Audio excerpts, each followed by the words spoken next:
Good morning. Good morning. Good morning. Good morning. Good morning.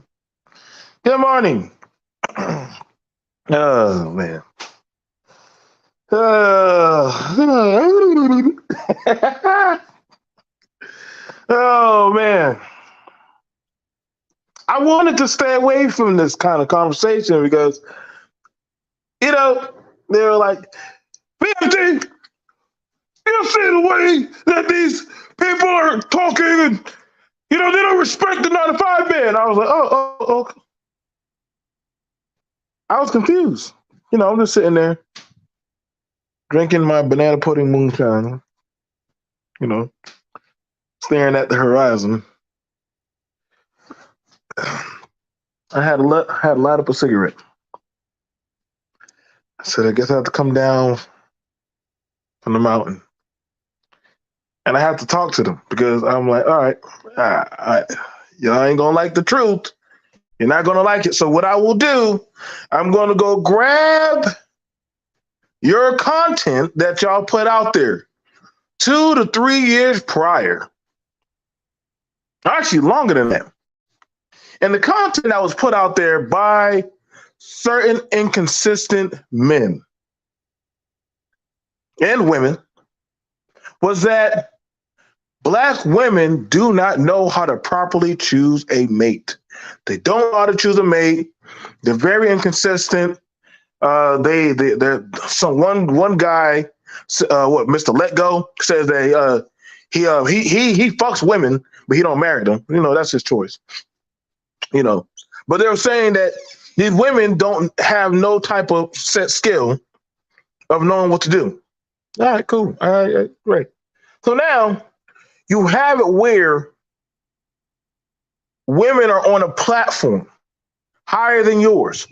And they're like, we do not want to date you 9 to 5 janitors, guys who are like solicited workers, the guy who's like, doing like the underground work. We do not want to date them. I know oh yes.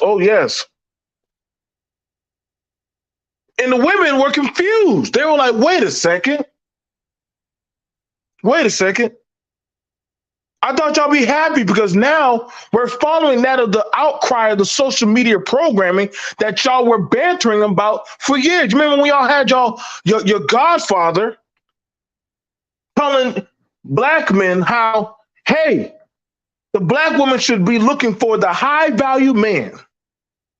The man that has the 6 figures, the man that has the firm, the man that has the power, the man. And I was like, well, damn. And I was like, Kev, all you gurus, all you coaches, all you deities and spirits of the inconsistent man kingdom, when have y'all been that guy? Because if that's the case, then y'all would be less than 2% of the population that is in that position. That's not true, BMT. There's a lot of us that are rich and high value. Wait. Oh, okay. I'm going to go ahead and look at your content. And I mean, it's out there. It's out there. It's all out there. All you have to do is just type into Google. Just type it in. There is so much content of the men telling the women, why are you dating broke men? Why are you dating 9 to 5 men? Why are you dating those lames, them blue collar men? Why are you dating them dudes who have to work for the white man? You need to date me, the owner. But see, let's be honest. A lot of you Negroes were never the owner. A lot of you Negroes weren't in control of the legislation and the policies out there. But see, you done stirred up a pot that now you can't stop the seasonings and all the ingredients that are being put in there. And see, what happened was, you had it where 2 educated women got a hold of that conversation. Yes. Oh, yes. One was the doctor, the psychiatrist. The other one was the light skin, the boule. You had a Frederick up there. You had a psychiatrist up there saying, would you date a bus driver?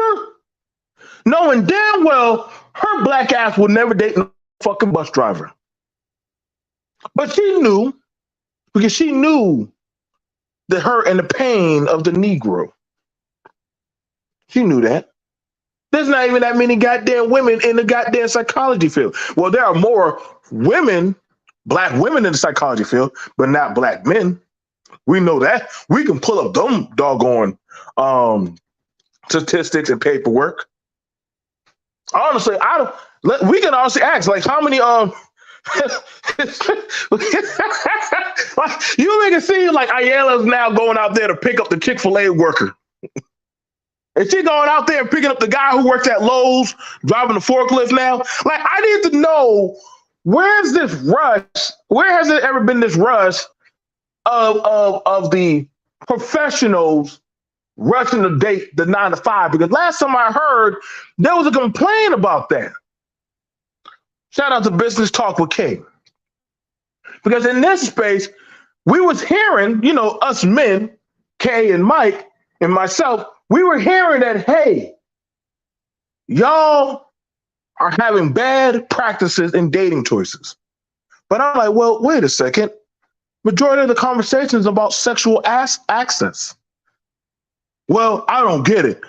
I work at a business where, you know, I make grants and I'm a notary. Okay, cool. But women out there dating Pookie. Okay. So what do you want? Women should date a man with me who wears a collar job. Okay, cool. So you told the women and their daughters what type of men that you want them to date.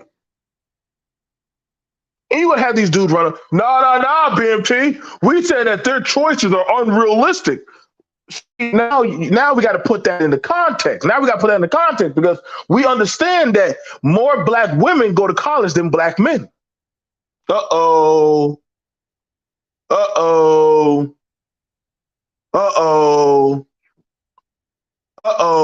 Because if you were smart, rather than talking about punani all the damn time, you would have been talking about education.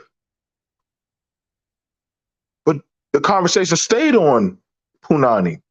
The conversation stayed on the sexual prowess. The conversation stayed on talking about who got the gift of gab, who was the silver tongue, who could get the most chicks, about the freaky stuff that y'all can make women submit to.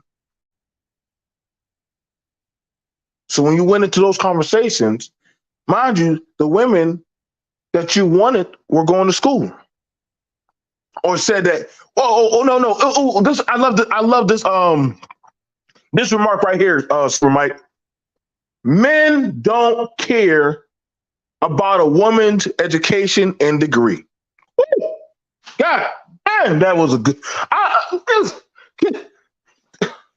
my God, that was golden. That was golden. I have to know what dumb motherfucker thought of that one. I just gotta know.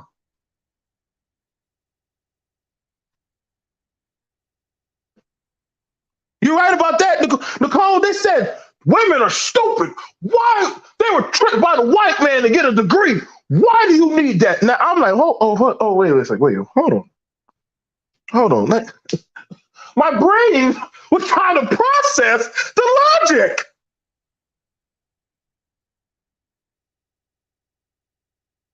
We were trying to process the logic, Kay, but I was trying to figure out, hold on, bro. I could have sworn you need a certain level of education to be in certain positions, to lead, to learn how to, manage and learn how to create certain stuff in certain guilds. So now you're saying you want the other half of your population, something that we've been fighting for access to. We don't need them to be educated. But The story was the first line of education that a child will receive is the mother. But god damn it, nigga, if the mama can't read because daddy got to go to work, well, the most you need is a high school education.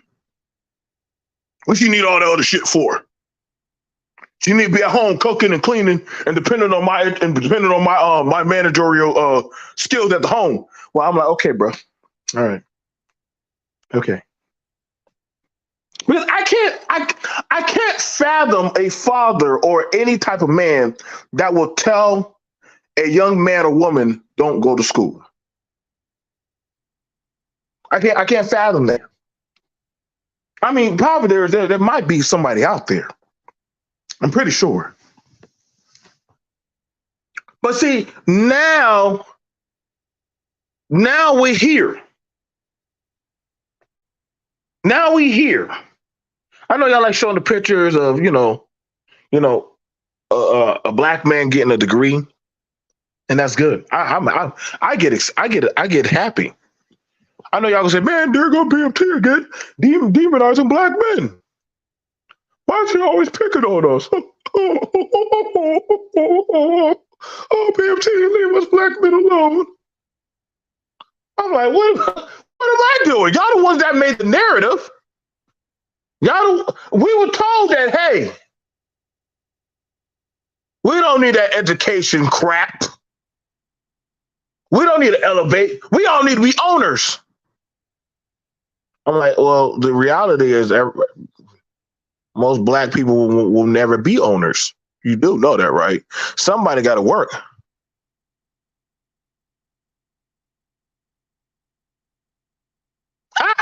They got 6-hour panels talking about me. Lord have mercy, boy. Shit. I'm a fucking celebrity out here. I can't blame them. But see, here's the difference about it is I've done cammed up my work. Some of these guys are somehow 7-figure gazillionaires and shit. I don't know how they're doing it, doing 6 and 8 hour long panels. I don't know how they pull it off. I'm like, yo, dude, like, teach me, baby, teach me. I'm trying to figure it out.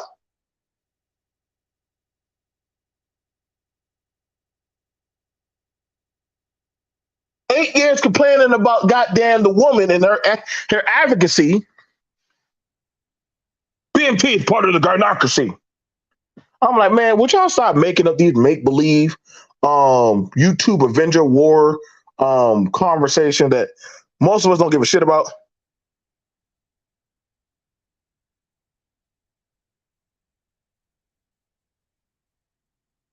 Like, I'm just saying, like, where are we going with this? That we want our people, right? But this is interesting because it was so bothersome. You know, these men, these advocacy of men that, you know, oh man, look at him. He got that nice Camaro. But what's he do for work? I work IT. But none of your panels are about IT. All your panels are about pussy. And then when we look at where you're working at, you're a pressure washer guy, which is nothing wrong with that to an extent. But I would hope, I mean, I got to be for real with you. If you're not the guy that owns the pressure washing business, you're pretty much always going to be living check to check to check. I'm being honest with you. Don't shoot the messenger. If you're not the guy who owns that pressure washing business, you are going to be living check to check, buddy. Your money's dependent on that guy getting contracts. And hopefully he hires you for that job that day. How do I know? I done seen it, man. I mean, I done pressure wash when I was a kid. Like, you better hope that guy says, hey, man, I need 2 guys today. I need 3 guys today. But most likely, most of the time, and most pressure washer businesses aren't that big. What do you, what are you going to tell me? Forklifting, the majority, the highest a forklift operator will go or operator will go is probably the $20. And then from there, you have it where as to, you have it as to there, hopefully you got other machinery under your belt.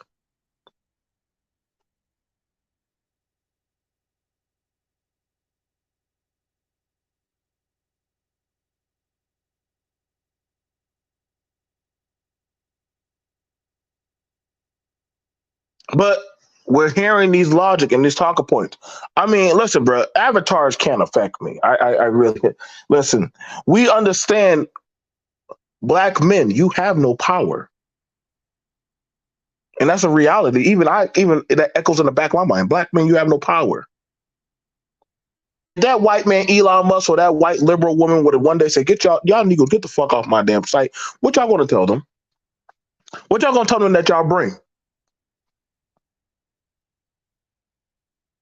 Shit, you're right about that. According to them, and listen, bro, and I've driven them motherfuckers. But according to that, the bus driver is making bank. And I lived up and listen, bro, I've lived up north. Them got them, but that union job, they're not paying them like that. Not for how much it costs to have a goddamn apartment. Now I don't know what. Listen, I know y'all gonna say, "Well, a bus driver owns a house." Yes, they can. You know how many years it takes to get that kind of money, especially in certain parts of New York, certain parts of the cities, depending on where you at. God forbid you're in a bad area. Which, I mean, why wouldn't you want a nice area? But you made those conversations. You made the conversation. What tradesmen were y'all sitting down with? I've done sat down with people who do accounting, medical, real estate. Oh no. That's, what do you say? The basic bitch. Ain't that how y'all said it? Nobody want them. They're fat. They're not lovable. They're not likable. They're low value.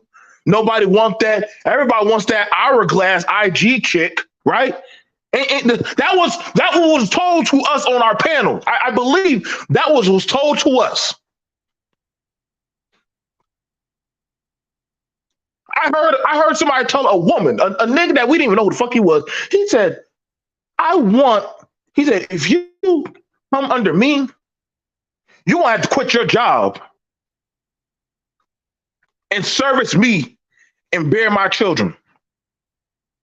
Listen, yo, we were like, what? Wait a second. You want this woman who has a 4-year degree to say fuck that and come under your power? What do? Well, I work at Walmart, but I'm a work in progress. I was singing gospel songs in the back of my head while he was telling his backstory. Like, I was never would have made it. Never would. I was singing gospel songs for him while he was telling his workout plan to the woman, and she was just sitting right there, just like, what the fuck is this? What kind of... Are we at the Color Purple auction?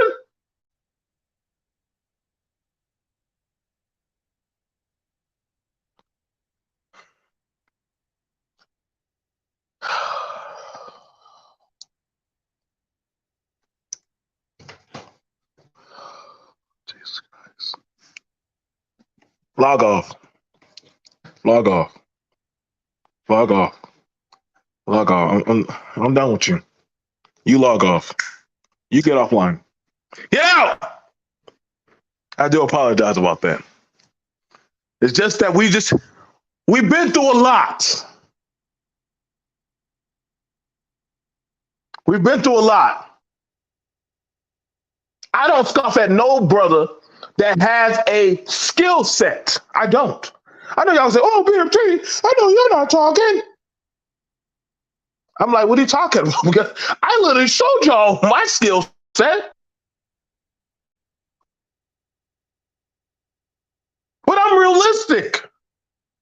I wasn't on here telling guys and telling girls like, "Hey, you need to go chase that 6-figure person." Hey, black women, you need to get with a man that literally hits his peak around 35 to 40. And then after that, he should mostly have 6 figures.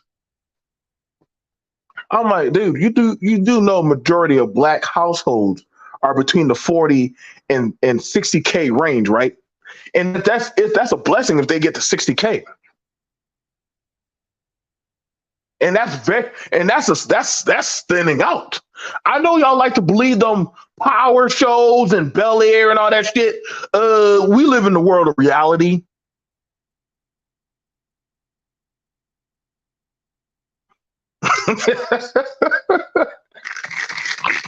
Mike is like, yeah, we need to know that.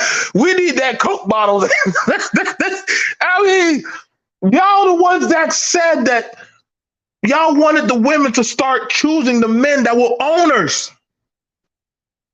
Y'all told them, get with the lawyer, get with the doctor, get with the professional. I got a news flash for y'all.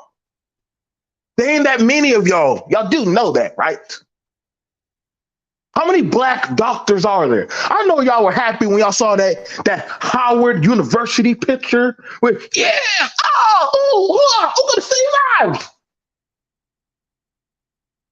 I know y'all get happy when y'all get to look at BET TV show. You know Tyler Perry be making them nice black universes where everybody black is rich and successful, and we all riding in goddamn Bugattis and shit. You know what I'm saying? Rick Ross be having car shows, and we be dancing and eating cornbread and doggone preaching the gospel of enlightenment. Then after that, when you go to Atlanta and you look at it, you're like, what the fuck happened? $1 what's going on with the city? Shit. Gentrification.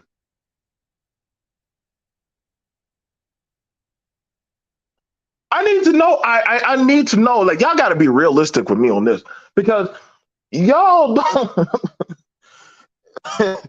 a lot of blacks don't get the affordability always like that to go to college. Maybe do some 2-year. Maybe go pick up some certifications.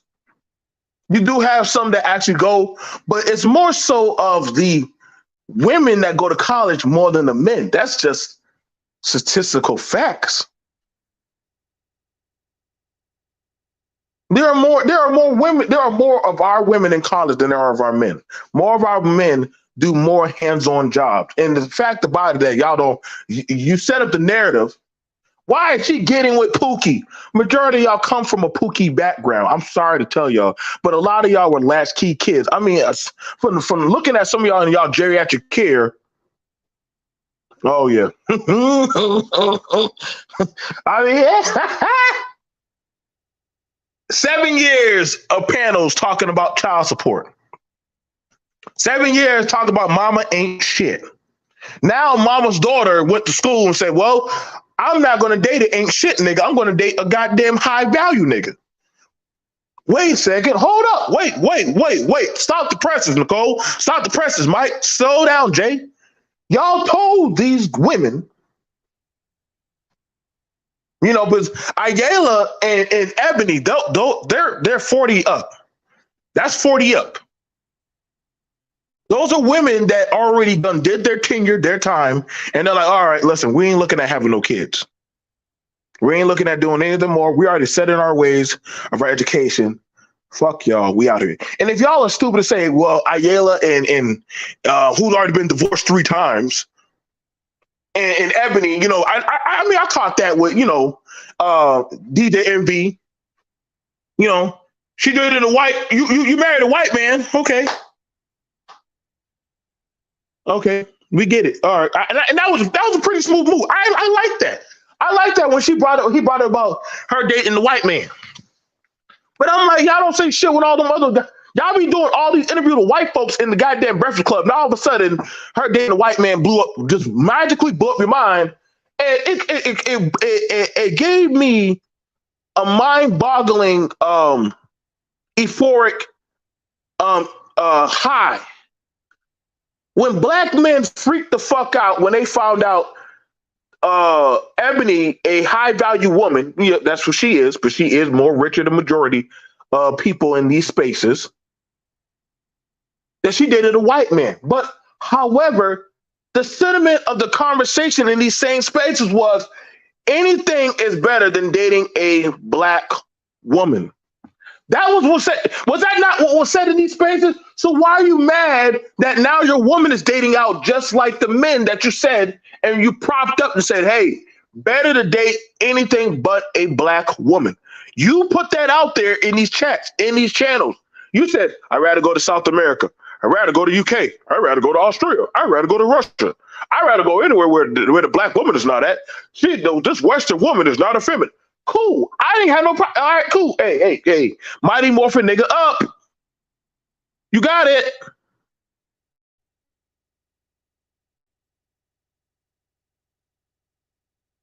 Y'all told them, hey, cool. So she's like, okay, like brother, like uncle, like granddaddy, I'm gonna follow suit. I'm gonna go find me something other than dealing with you. Which we know that's not the majority. Majority of black people deal with black people. Y'all do know that. I don't know why y'all freaked out when y'all hear about somebody interracially. Like majority of black people deal with black people. Majority of blacks deal with blacks. Most black women's children are from a black man. Why is this like?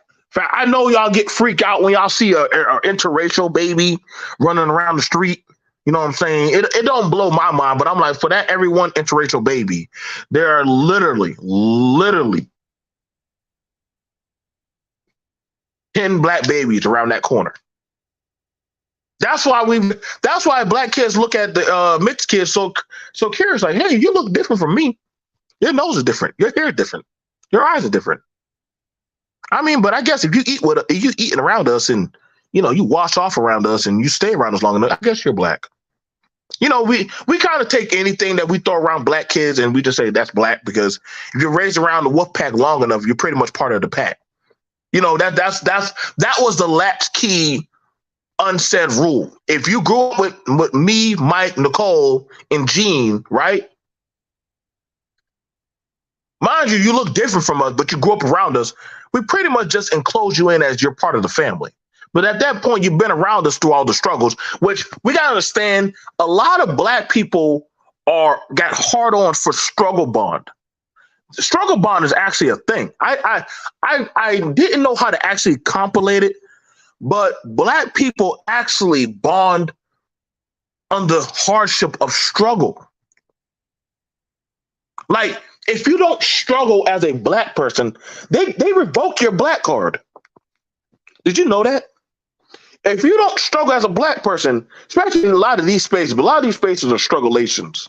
They're like the strugglation of nigga, the strugglation of Keisha, the strugglation of Jegediah, the strugglation of goddamn, they have whole chapter books. You got niggas that going around bitching about women, but when they get on a women's platform, they start simping. You got crazy motherfuckers that need health and mental health medication, but they go around and get hard on jerk offs for paying women to come on panels and curse them out. I was like, what kind of crazy batshit stuff is this?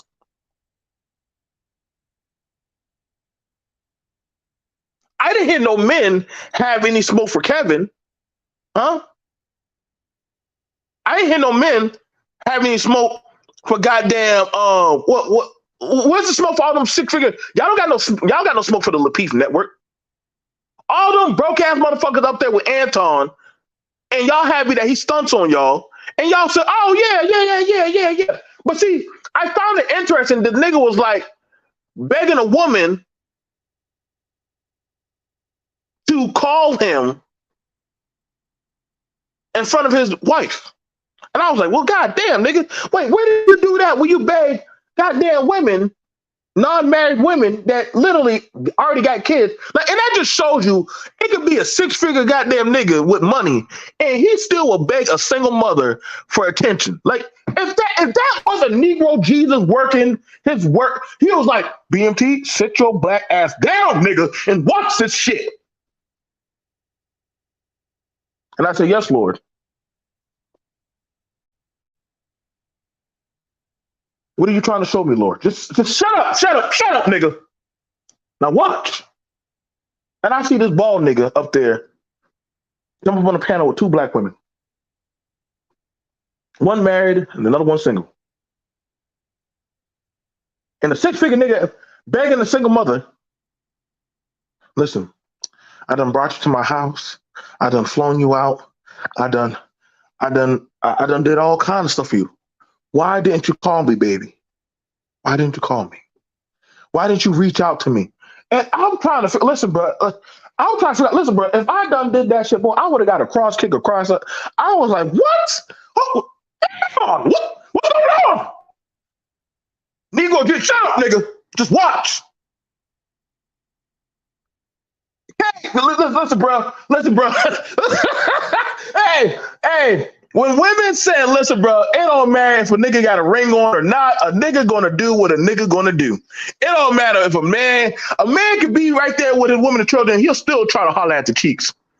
And I was like, hey, bro, you better never talk again about Jesus, money, and family ever again. Hey, bro, you can't come to the cookout anymore. Talk to us, bro. She like, don't be calling me Anton. You know that well. You can't be talking to me like that. She put you on block, bro. I was like, oh, Lord, I know that. You lost your sugar baby. You lost your sugar baby, nigga. I told you, bro.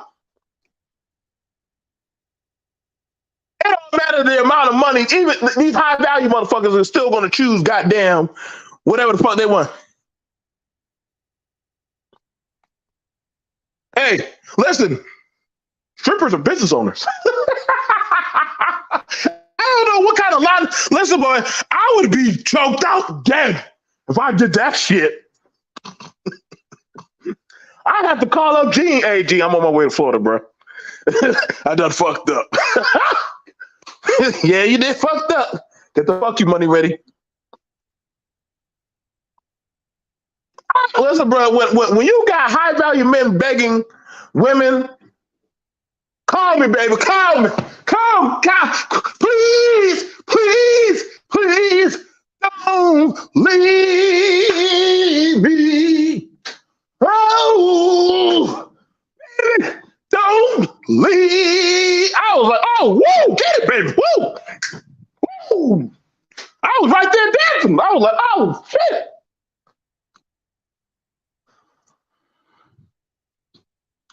Bro, listen, bro. I was like there, like you know. I'm about to go get on my KC and don't do goddamn cut off sleeve jacket. You know, I bought it from Goodwill. You know, I'm about to go get my jacket on, get in the background. You know, Anton, I got your back, bro. Acapella. Do, baby, won't you do up? But I was like, hold on. So y'all were complaining about women not being faithful to the family, but you had the men on live chasing after the women, and the women curbing the men on live. I said, boy, you can't make this shit up, boy. But then now you have it whereas to the men are now saying, hey, why do y'all women think y'all better than us that y'all can? I'm like, well, how many of y'all black men are in politics? Man, fuck all that shit. Child support. Well, how many of y'all black men are trying to get into legislation? Man, fuck all that shit, bro. White supremacy. Okay. Well, how many of y'all black men are trying to get on the school board? Man, fuck all that shit. That's the mama job. You raised the motherfucking bitch. Oh, God. They're querying y'all. What the fuck, dude? Like, man, fuck these kids. Fuck the community. All right, bro. You got it. Passport bros. All right. Hey, I can't make this up. I can't, like, you know, so bad. You know why these men don't mean shit to me whenever they get mad about these stuff? You know why I don't go to none of their fucking panels like that no more? Because you only have to wait. You only have to wait the business amount of 3 months. And they're going to renege. Medros.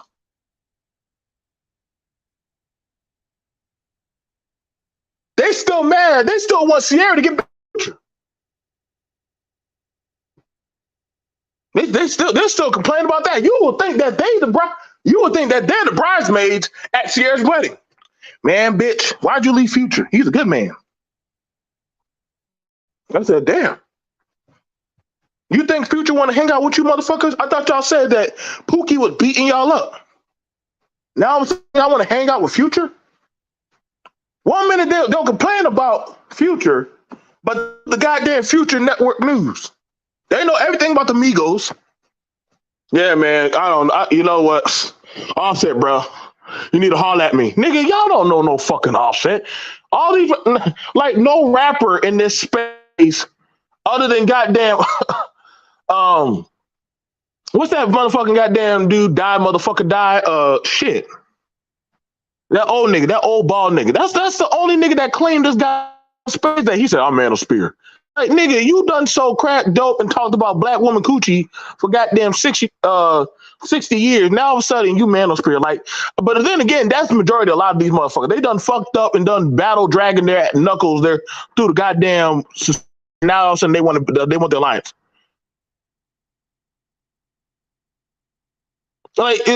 See, that's the thing about it. It was always, I want to be the Pookie in my neighborhood. I just couldn't do it physically. I wanted to be the Pookie. I got to do a conversation about that. The Carlton that wanted to be the Pookie. The Carlton that dreamed to be a professional Pookie. That's why I be laughing on these goddamn. That's why I don't get mad anymore with any of these dudes on these panels. I'm like, listen, y'all not about that type of life. You know who I am, PMT? Yes, nigga, you're the guy that uses the inhaler and that can barely like breathe. Y'all niggas are dying at like 45 and 50. Y'all are not. Listen, God, listen. Some deity is taking y'all asses out, bro. Y'all damn Godfather died from a Mexican prostitute. Like, I'm not worried about you niggas. It don't take much to take y'all out. Child support takes y'all out. White women take y'all out. Healthcare takes y'all out. MT don't have to do jack shit, but just watch you niggas die. I'm pretty sure I got at least about 10 more years, and if I wait out 10 more years, Darwin's laws of nature is going to get rid of y'all. I'm just not worried. I'm not worried. Darwin's law of nature is going to get y'all out. Me, Mike, K, we'll be the last ones here. Renaissance man, you might want to cross line, like start keeping track of. Hey, boy, last year, boy, a lot of y'all weren't making it to y'all 4K plan. A lot of y'all weren't making it to y'all 4K plan. I listened to a woman say, hey, y'all need to go to therapy. Shut up, black bitch. Wait a second. A woman told y'all need to go to therapy to go get help. You don't know what you're talking about. Y'all just need to shut up and suck cock. But then we see motherfuckers getting on panels. I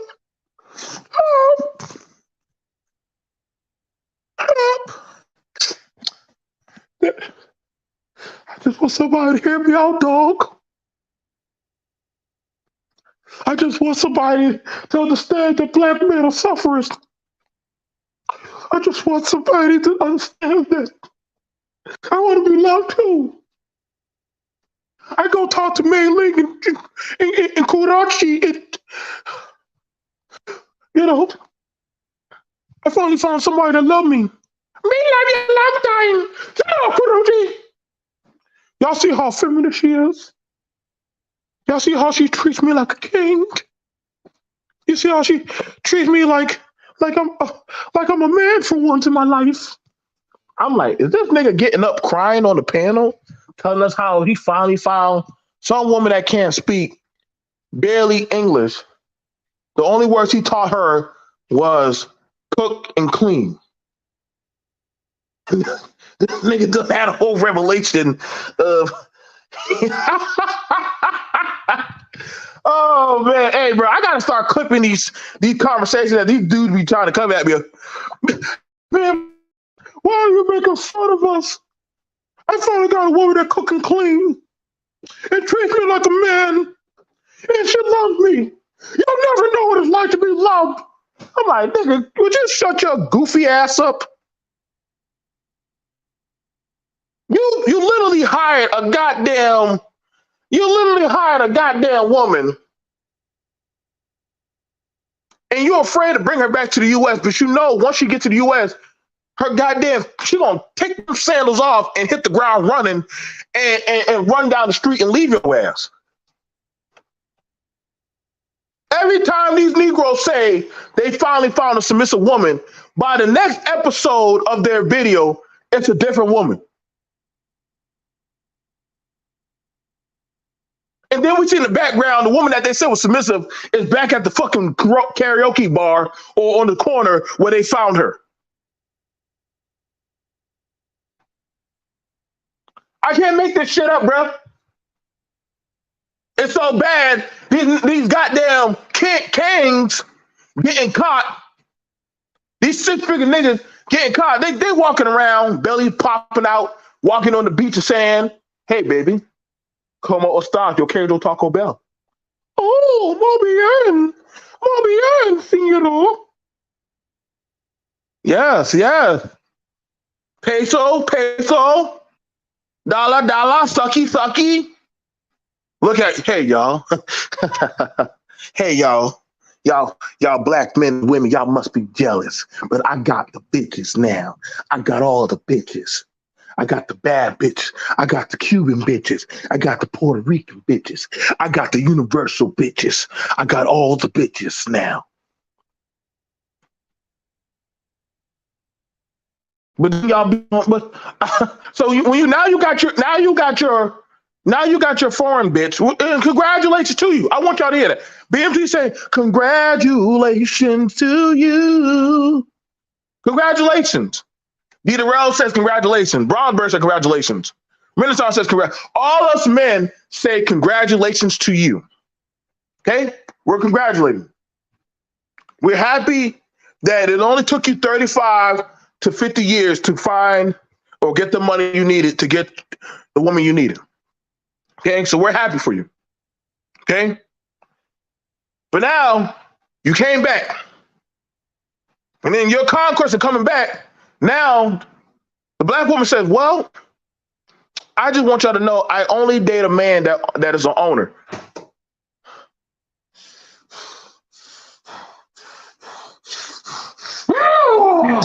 How dare she talk about a man of standards?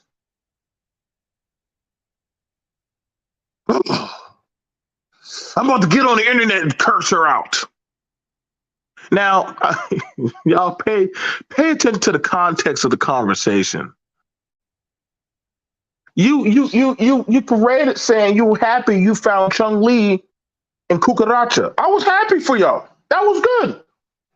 Kevin Samuels died with some Latina BBW at his apartment. I was happy for you.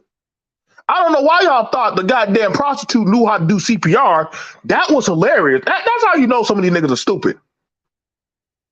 A nurse that don't know how to do CPR. Nah, man, the government took out Kevin. I'm like, nigga, what? What school did you go to? I mean, even a CNA would know how to do CPR.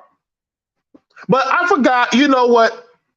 I cooked, I cleaned, I sucky. You know, that's all the credentials you need in this motherfucker.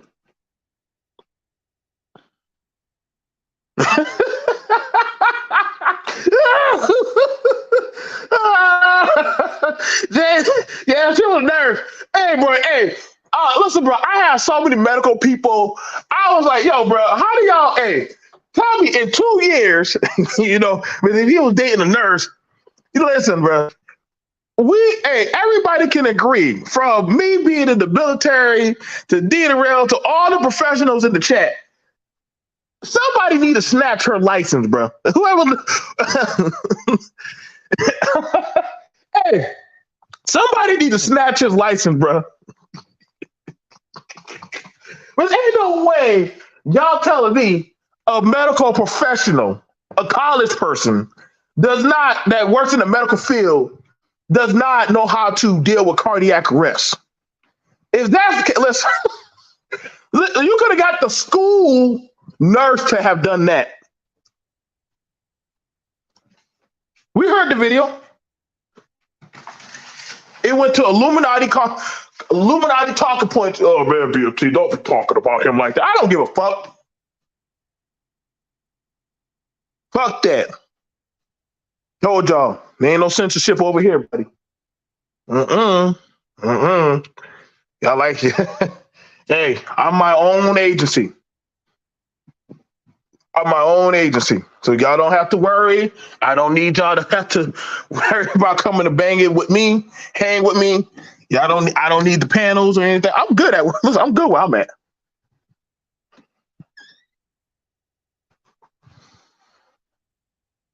We done seen these conversations. Y'all said y'all wanted the women to choose the men with the better option. But the problem was this. The problem was this. If you're going to say that, then you also need to announce that of the narrative that, hey, a lot of men are not in that alignment of being the better option. There's not a lot of men that are in the professional field. I literally sat down. I literally actually sat down, and I can ask Super Mike, "Hey, Super Mike, how many black electricians are there?" I can ask D Darrell, "Hey, D Darrell, how many black male therapists are there?" I can ask Gene B. Hey, how many black accountants are there in the corporate field? I can ask Brownberg, how many black male college students were going into psychology like that? If I literally were to sit down, and I listen to a lot of the men and women in my chat, if I were to ask them, how many black male peers did you see in those rooms? I can promise you the number drops drastically down. This is why we make it a big spectacle when we see one of us there. Now, the question is, are they a black American? Because we already understand. I know we do this inclusion. You know, when we doing the ADOS dance, then all of a sudden, when that culture or that group says, hey, we don't do that there. We don't talk like that. I'm going to Africa to go get me a wife. Well, I'm going to tell you right now, and let me tell y'all some real shit. The African women that I have bumped into when I was growing up in Connecticut, a lot of their dads weren't for me, a black American boy, dating them because of some of the mindset and ideologies that have been echoed in the practice of our mating agreement. Now, we're not saying that, hey, somebody's better than us, but we do get judged by a lot of the shit that other people do. Okay? We do get judged for that. Okay? So we do get those eyes of, oh shit, here comes BMP. Though I was in the wrestling, though I was in the anime club, though I was like, I was the third captain on the football team, you know, because I was like, there was the captain, then there was the other captain, then there was me. So we had three captains. And I was like, hey, guess what? It didn't matter. I saw this Moroccan girl. I just could not. I used to crack jokes and say, hey, girl, just let me be your Aladdin. It was a goofy, cheesy line, but she was like, listen, you're a cool guy. I really like your jokes and everything. My daddy wouldn't approve. What can I say? I mean, don't get me wrong. I mean, I had gotten an amazing, at the time, I got an amazing Haitian girlfriend. I didn't know, you know, I'm from the South at that time, but I moved up north. I didn't know what the fuck a Haitian was. I said, what's a Haitian? Is that a Haitian? No, BMT. That's a Jamaican. We're Haitian. We fought the French. We fought America. You work for the white man. Well, bitch, you in America. What are you talking about? You joined on my team. So guess what? You under the white man too. So you get quiet. Now be quiet. Eat your goddamn cereal. Talking shit. You over here with me too. I love it. I love it when black people start playing the who won what, who did what, but then all of a sudden your ass is over here in America hanging out with me. I'm like, well, I guess your goddamn independence ain't that great if you over here with me kicking it. I had all this goddamn independence talk, But goddamn, y'all be so, hey, you know, you want to know what, like, you know, I'm gonna tell you right now.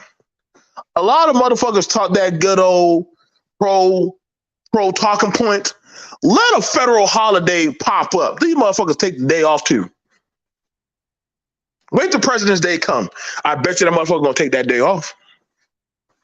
Let any federal holiday show up. These motherfuckers ain't going to work. They'll be right there, cracking a beer, doing whatever the fuck they do.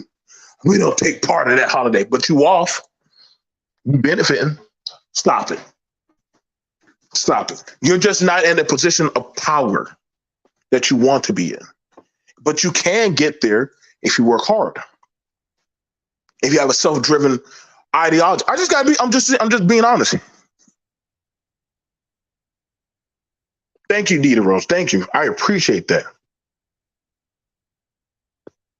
I didn't see that many men want to touch on that of Jordan Neely. You know, I saw more men more defensive of the man who choked out Jordan Neely.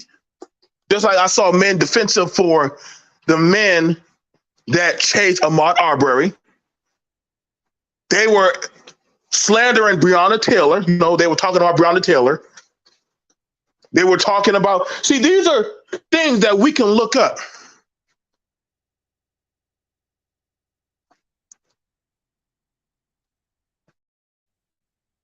Look at most things that have happened in our community and watch how a lot of these black dudes move.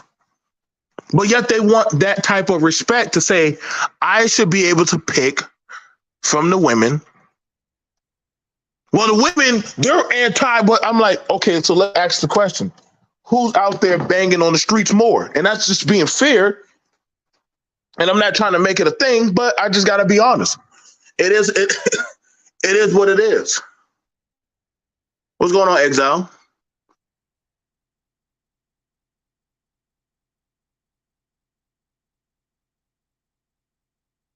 It is a thing.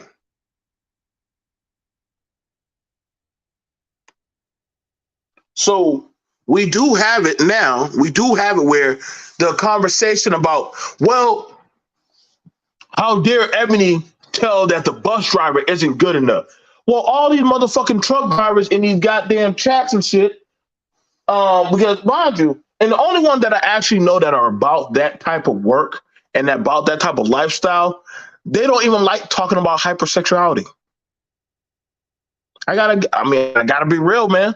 I only know one or two truck driver content creators that literally do not like talking about this dumb shit.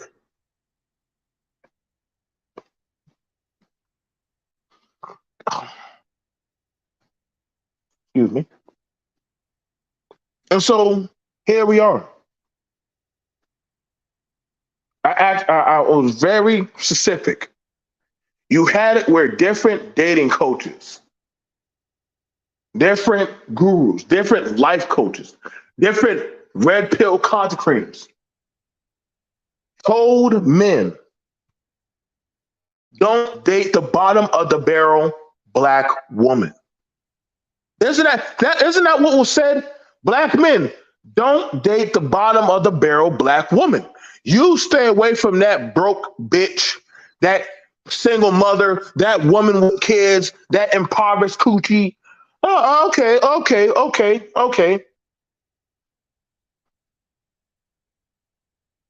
Okay. So we playing the Destiny Child theme song. Well, they made TLC's We Don't Want a Scrub. So this is our pushback. Cool. All right. Stay with that. I want you to, if you're going to say something, stay 10 toes down. Believe in what you say. Walk in what you say. Walk in faith that I believe. I believe in the shit that I say. So if you're going to say that, right, you're going to talk that good talk. I want to ask a question. How many black professional couples have you seen in these YouTube spaces? Can anybody tell me in the chat? I want to ask y'all. Give me a black professional couple that's in this space. Don't tell me nobody outside the goddamn space. Tell me a black professional couple that does content in this space. Both of them got degrees. Both of them have a whole lifestyle. They don't have to have kids, but I need to know. Give me the black professional couple. If you can do it, I will cash app you $5. I will cash app you $5. That might be a sandwich. That might be a drink. I need to know. Give me a black professional couple in this space. I will lower the bar for you. Give me a black interracial couple in this space. Okay, I'll lower it even lower. Give me a professional relationship. Nice try, Gabe. Nice try. But I can definitely tell you, Ben Carson would never come in this space. Hey, boy, if you get Ben Carson on your space, but listen, boy, I'll sit in that chat all day long and dance. I'll be asking that man all kinds of, you know damn well Ben Carson never come around these Negroes. I need to know all these professional men. Where's your professional woman, girlfriend? Where's your professional? Show me that. I asked a simple question. I'll raise it to $10. Show me the professional, but y'all have female content creators. Y'all have male content creators. Y'all have the whole goddamn Lapeef network. I need to know, show me the black professional couple that is doing content. Because there isn't one. I know there's gonna be somebody. Well, Bill T, this guy, he just tech, and he has a family. I said couple, nigga. I know some of y'all stupid.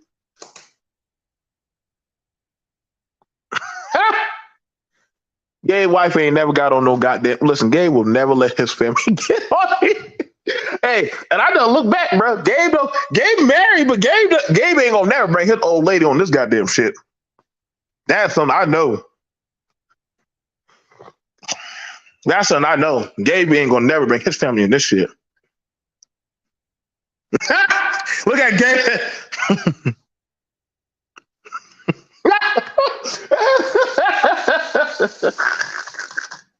Hey, Gabe already knows my wife is a professor, but she wouldn't be caught dead in the. Listen, the manosphere will never. The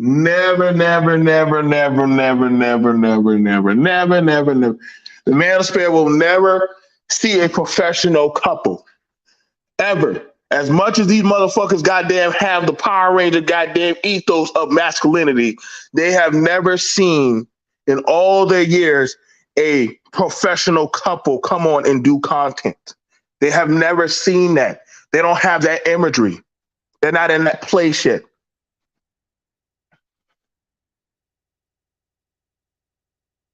But the issue was, how dare this light-skinned bitch said, I'm not dating the nigga that drives the school bus. I'm not dating that nigga. Give me the nigga that owns the school bus. I'm like, Ebony, be reasonable. We drive party buses. We don't drive school buses. See, if she would have said that, I would have gone with that.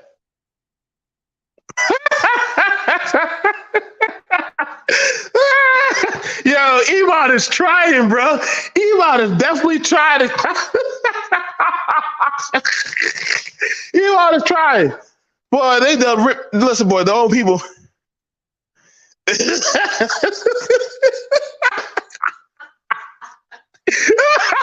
Hey, Hey, stop that one going down. Hey, boy, you can't be no professional asking Dennis Sperling to help keep your lights on, bro. I don't know what kind of professional job you got going on, but when you asking another man to help keep your electric bill going, hey, bro, you might want to be relooking at some of the stuff. Walmart is always hiring for greeters. Walmart is always hiring greeters. Walmart's always hiring greeters. Some of y'all, they're always hiring. If you have to ask,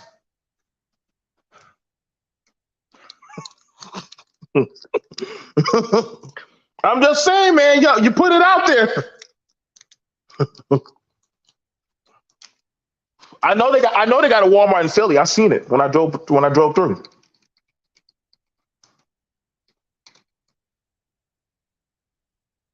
I know they got a Walmart in Philly, so you can definitely I guess so. You know, if y'all listen, I ain't going to. I listen, man. I just asked a simple question, man. Dave already took himself out the race. You know what I'm saying? Gabe ain't gonna bring his woman on. I know Exile definitely ain't gonna. Exile definitely not part of this space. I damn sure know D. Darrell ain't gonna bring his family around.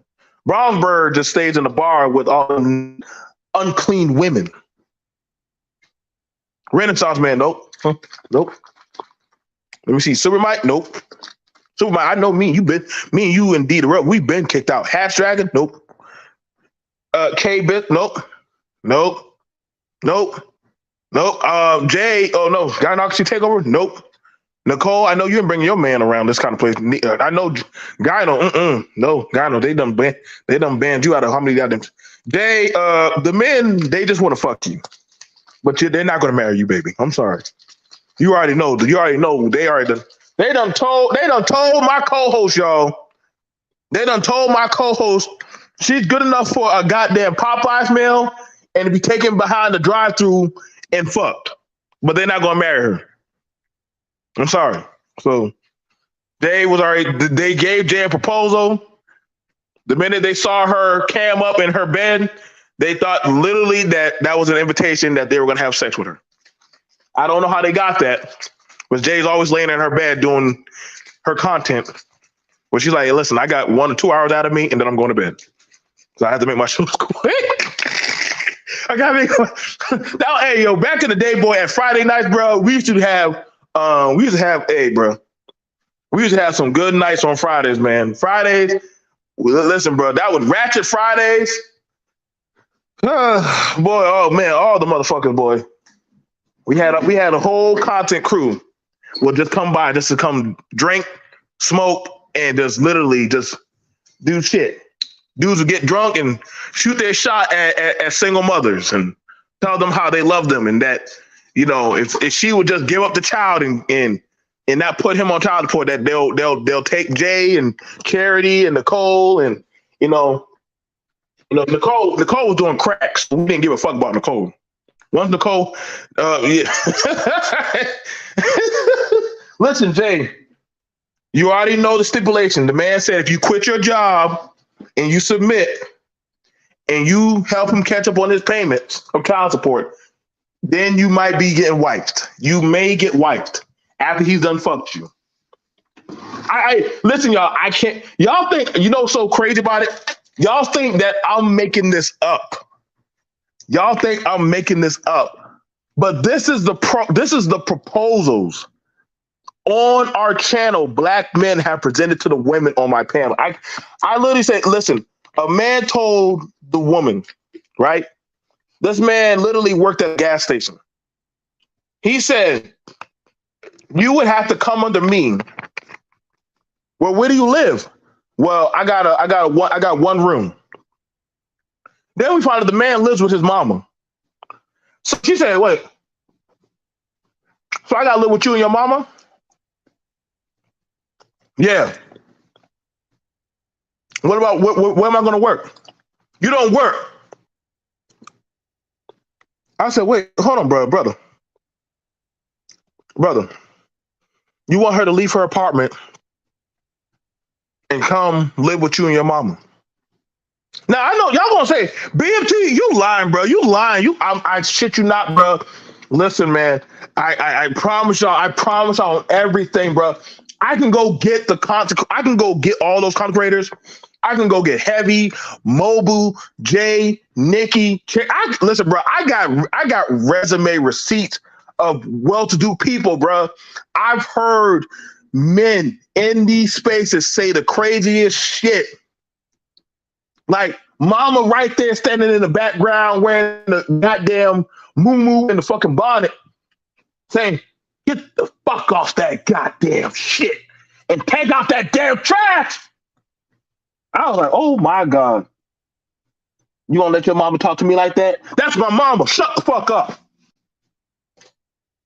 Joe, kick him off. Kick him off.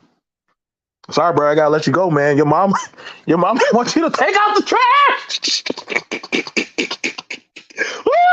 Hey, bro. Hey, man. Only on my channel do black grandma or mamas come on here and try to do shows with us, bro. When niggas be having their mama come on the show, doing the show with us, telling how their son ain't shit, how they wish he would get the fuck out. But then that same man is saying, hey, these women need to learn to submit and take men off child support. I'd be like, yo, bro, what type of Jumanji content am I doing now, bro? That's why I had to drink. That's why I had to drink, Mike. I had to drink my way. BMT, you buck tooth nigga. All you ever do is protect these women. I'm like, nigga, you have 2 felonies on you, bro. You have 2 felonies on you. Like what? Like, yo, I don't think y'all know how many goddamn felons are in these. Like, and I'm not, listen, bro, I'm not talking about for like no minors. I'm talking about some serious motherfuckers, dude. Like, I'm talking about like some dudes. There's a reason why they're just not allowed around society. I've done been around it, bro. I've done seen it, man. Y'all gotta go ask the people, go ask Doug, go ask Tyrone Church, go ask all the OGs that literally rock with me on my channel, bro. They will tell you, man, I done had whole damn sex offenders tell me why God should give them a wife. I was like, what? I asked the man, when you tried to marry your 15-year-old cousin, what was going through your mind? Listen, man, these white man laws are subjugating our people into oppression. Like the man literally, his face got so serious, like he was giving us a revelation. Like somehow trying to marry your 15-year-old cousin was going to work if y'all would have made it to North Carolina. I'm like, what? This man actually believes this shit. And see, we have a rule. People get mad at me. They say, BMT, why you let these people say this crazy shit? I said, no, remove your emotions and let them talk. Remove your emotions. Let them talk. Let them talk. They're going to start telling you everything. I literally listen to people tell me this shit. And I'll say, listen, bro, you got to have a more logical approach to these conversations, bro. Yeah. I've done seen that where the mama say, hey, then I tell you to turn that shit off. It's time for me to go to bed.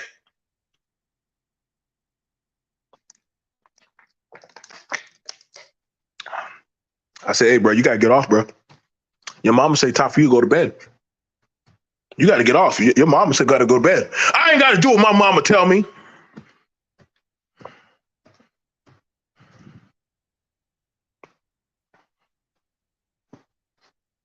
Hey, listen, bro. I don't argue with the insane people no more. I don't argue with the insane people no more. I just let them you just let them go through their mental spurts. Y'all know how many times we done talked to Kevin? After a while, Kevin didn't even know what Kevin was saying. You know how many times we done talked to Tommy? Tommy been over here. A lot of these content creators that y'all look up to, they all done been over here. Listen, they done been through here. We done argue with them on Facebook and YouTube and shit.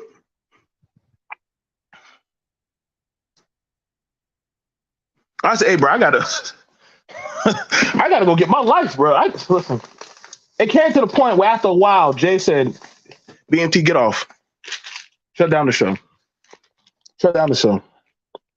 We got a Mexican woman on here doing crack and cutting her hair off and crying, talking about how she drank pee.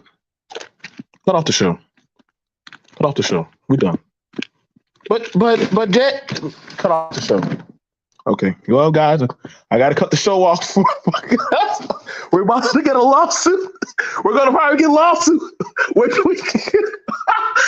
Somebody trying to sue us because somebody was literally doing goddamn crack. And I was like, wait a second. How are you talking about saving black people when you're doing crack? Let me finish this live first before I tell y'all my secret. So, black men. All right, bro. Hey, man. Hey, some of my best jokes. Listen, man. Listen. Sometimes I have the vault of a lot of these content that has happened. I just haven't got rid of it.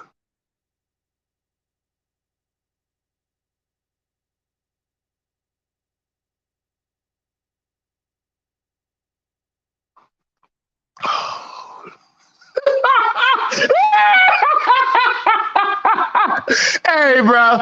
Hey, you know what we messed up at? We told people who are on drugs, y'all, we can help get y'all into rehab. If you we'll call somebody to have. We were gonna call 911. I've done seen people black out on the show, and their kids walking in the back with a cereal bowl, and I'll be like, oh my god, we gotta shut this shit down. Let's shut this down.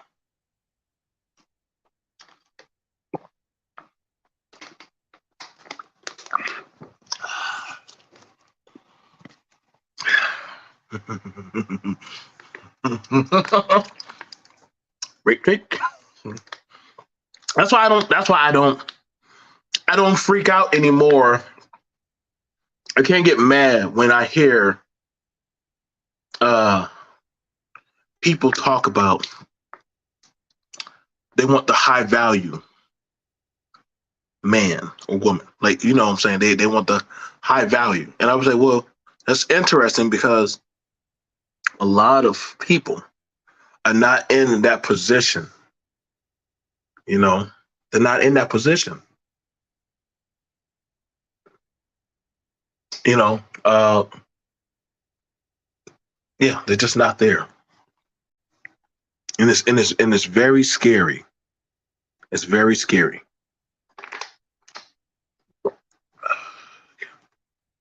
It's very scary and sad. You know, when you a black man who says, why do I need college? Back in the day, a man was able to go to school. I'm like, bro, it is 2020. Why do you keep talking about the 1950s and 60s? Those days are gone, man. You wouldn't even last back then. Like, y'all got to watch out for people that be talking back in the day shit.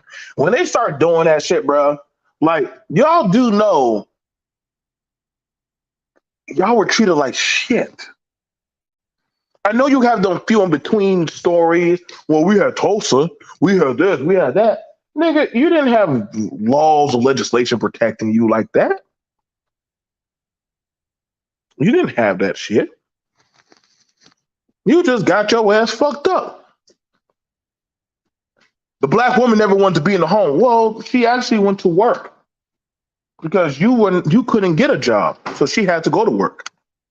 Why do you not tell that story? Why do you tell that you couldn't get a job, nigga? I've seen the old video clippings of black military men getting beat, hazed, spit on.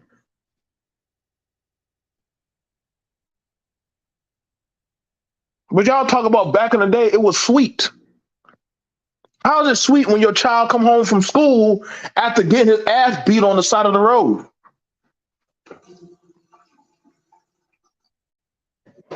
How is it sweet that literally you had young boys and young girls in the community getting sexually assaulted? Let's not talk about that.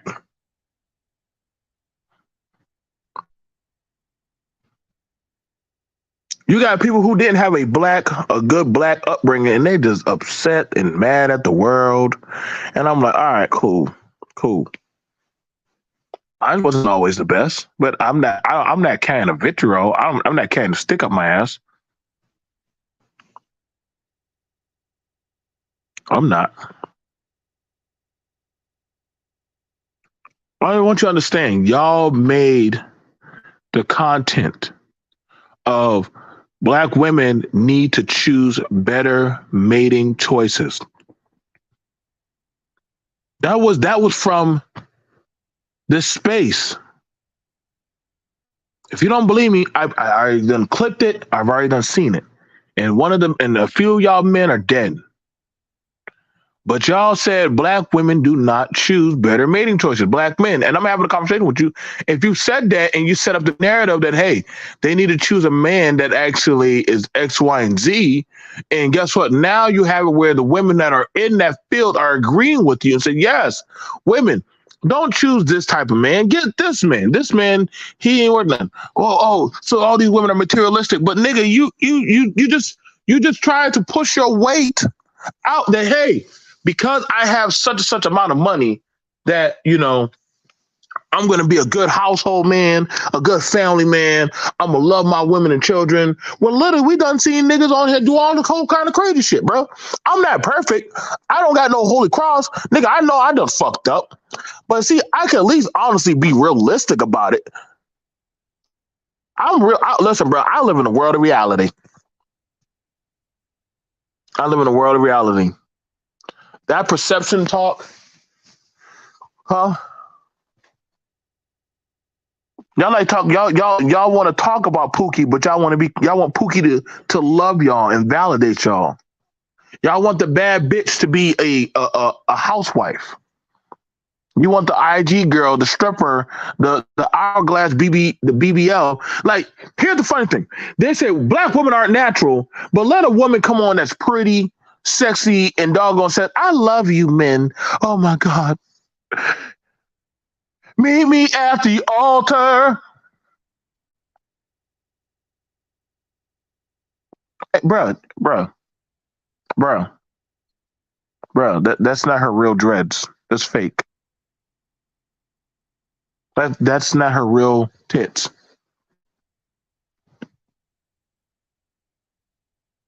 Like that's not her. Like, I've seen women come on the panels that were natural. Niggas say that they look like men, that they're ugly, they're not attractive.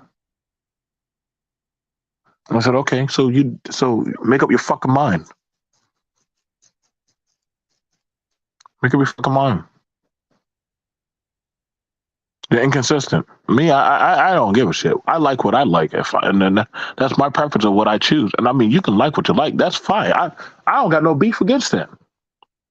Just make sure you the noose that you tie around your neck. Hey, make sure it got enough you know slack. Excuse me.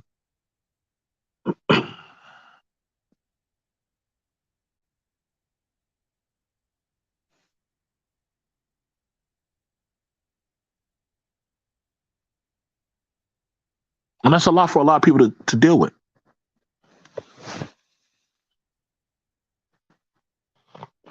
That's a lot for a lot of them to deal with. Just like a lot of women say, yo, I want a good man, I want this and I want that. A lot of them are realistic, say, yo, like, I need a girl, you need to be real. I told you, I done worked at these clubs. I done worked at these venues, at these sites. Most households are working class. This is very. It's the margin of professional couples is very, very, very slim.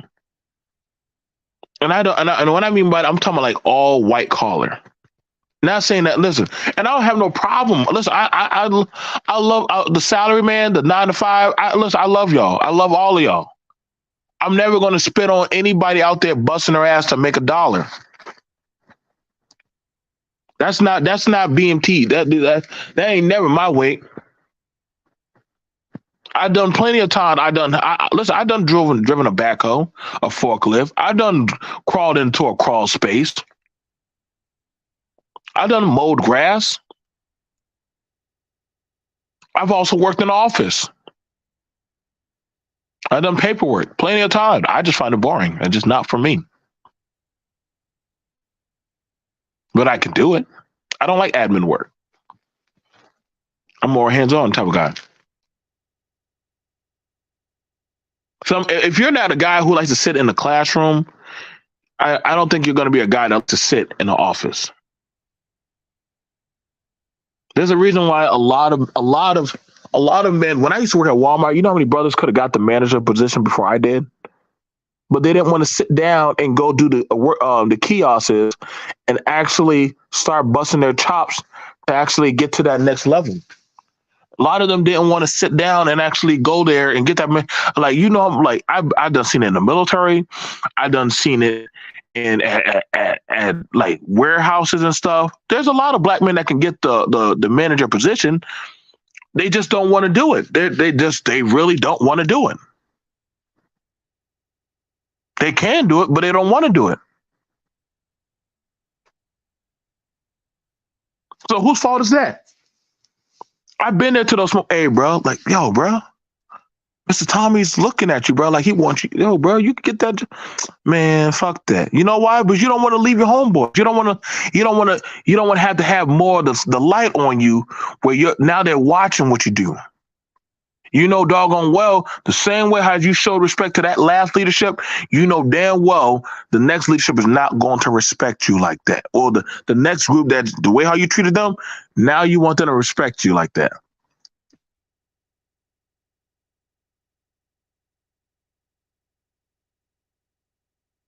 I had to talk to a dude. Listen, I had to talk to a guy when I was contracting with Mercedes. I had to go talk to this one dude because he sent one of my employees home.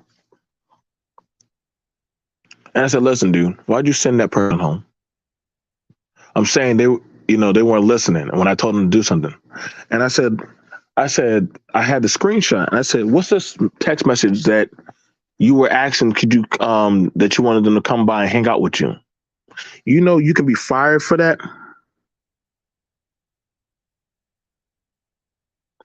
Bruh, that wasn't even me. No, this is your phone. That's your phone number. That's your phone number because the rest of us other supervisors got that. You know, we could have you fired, right?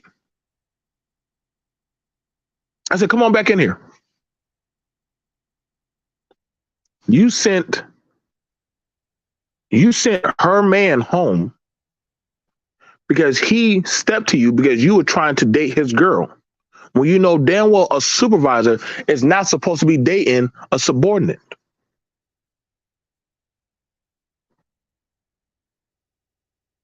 So now we call you into question, brother. Don't get loud with me because my job, I mean, I ain't gonna lie, bro. Like, we standing outside and ain't nothing personal. But you know how this is gonna go. So this same screenshot is already done hit the other supervisors. I'm just coming to you ahead of time to let you know that I done brought him back. You're not gonna fire that young brother. Yeah, that was a thing. An older gentleman. Well, he was like what, 37? He sent, mind you, both of them, the girl and the boy, they both came to a temp agency to work there.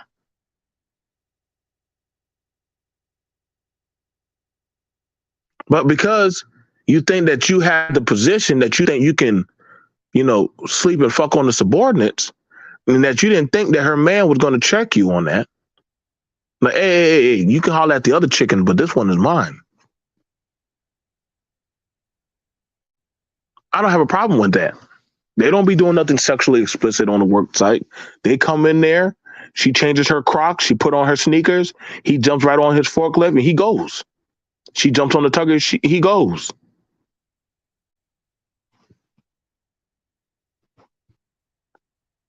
I agree with that, Nicole. Most of us grew up poor. I had to go to college or the military. I knew that I would always have to work and care for children, but I don't mind doing that. I have 9 siblings. I'm about building, and see that's a reality. A lot of people are like don't know, bro. Like a lot of minority, mainly I'm speaking for that of the black experience, right? A lot of us are just now above that of the poverty means. And I'm not saying that our families before them were poor, but we're now, some of us are charting into uncharted territory. You know what I'm saying? Whereas to, hey, you have a lot of young women. They're not getting pregnant like their mothers were getting pregnant. They're not having babies like that. And it's not because of, they're not being submissive. Same thing for a lot of dudes. A lot of dudes are now saying like, hey, like maybe I need to be more goal oriented. I know I'm not listening, y'all. And maybe I need to have a conversation with other men about that. But a lot of people like Nicole, Jay, Exile, Iman, you got it with D, Braun, a lot of us gave, a lot of people coming from different diverse backgrounds were like, hey man, like the way how some of our folks did things, we're not down with that. We're not for that. Some things that my mom and my dad did, I get it. They did what they had to do because that was the time. Listen, I already knew in the 90s and 80s, I was like, listen, my dad didn't have no, listen, right now, I have the paperwork from that of the state that my kids can go to college for free. My parents did not give me that kind of opening of a leeway. Not saying that they didn't love me, not saying that they didn't try, but my parents didn't have that type of access. I had to go, either I was going to do sports or the military. Now, I understood I could have stuck with football and boxing, but guess what? When you have to sit there at the goddamn breakfast table and you struggling to goddamn put a spoon in your mouth, that's a thing for boxers. See, that's the thing that they don't tell you. Whether them blows you take to the body and the head, they have long lasting effects on you. I'm like, oh hell nah. You know what I'm saying? I'm sitting there like, yo, like, no. My roommate like, Joe, you know what I'm saying? You need help? Bruh, I was crying, bruh. I couldn't even feed myself cereal. I couldn't even feed myself cereal. Look at most fighters, bruh. You notice that they have speech impediment problems. They have problems with their coordination.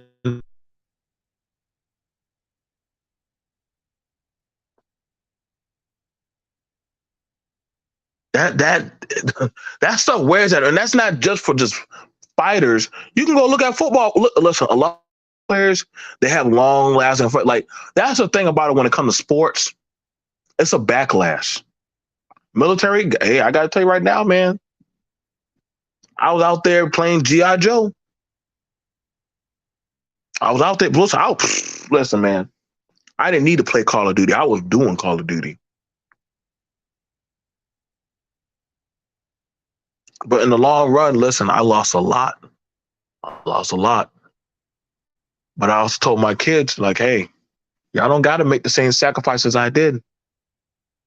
One was enough. Y'all can go to school. Y'all have a home.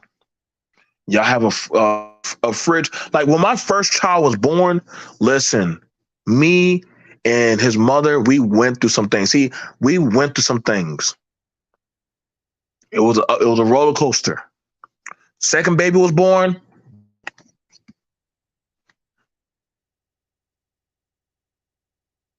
Fights, argument, goddamn trying to make sure we keep a job. You know what I'm saying? Man, I need help, girl. I need fucking help.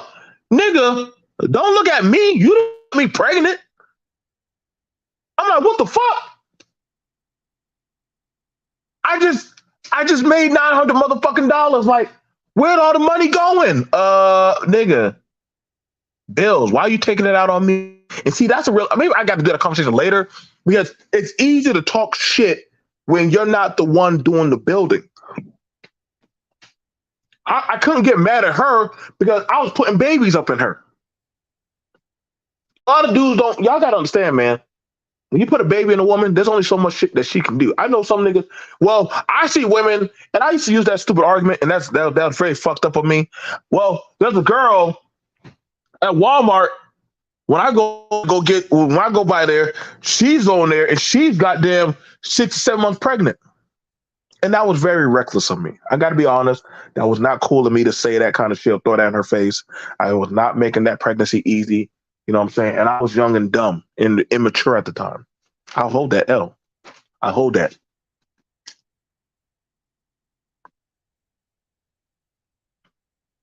I remember she took my hand. She put my hand on her belly. She said, "You see this right here? This is you, nigga. This is you. This is you. Joe Johnson. This is you. You did this. I didn't do this by myself. Are you trying to make me a high risk?" And I said, "No, I'm not. Do you want to have any issues?" "No, I don't." "Then chill the fuck out." You know what I did? Even though I chilled out, I put on my shoes. I got in that car and I drove 20 minutes down the road and got her that motherfucking lettuce, olives, tomato, cucumber. She wanted some olive oil on there. She wanted some banana peppers. I remember the sub. I brought it to her. Brought her a nice lemonade tea. Hold the ice. She put her feet on my lap, and I played games. And she just sat there, ate her sub, and looked out the window and rubbed her belly. And I had to understand why I made that drive. That was 40 minutes, 20 minutes there, 20 minutes back. I had to understand that I made my circumstances of my environment. I made that environment. And it wasn't easy. It wasn't easy. But there are a lot of men and women out there that understood that, yo, we made the environment that we're in right now. And guess what? We got to work it out. I see a lot of women and men that literally, yes, they're busting ass doing the 9 to 5 and they're still taking care of their families. See a lot of men that, they're punching the clock. They have enough time to say, "Here, Nicole, take that money." They give Nicole the money. She would like for the man to go shopping with them to the doggone school shopping or grocery shopping, but the man like, "Yo, I'm tired, baby. Let me rest." But I also see sometimes when a man get home now, the men take the kids with them grocery shopping. I can go pick up some pork chops, get some rice, get some green beans. We head to the house, we fry it up, we good.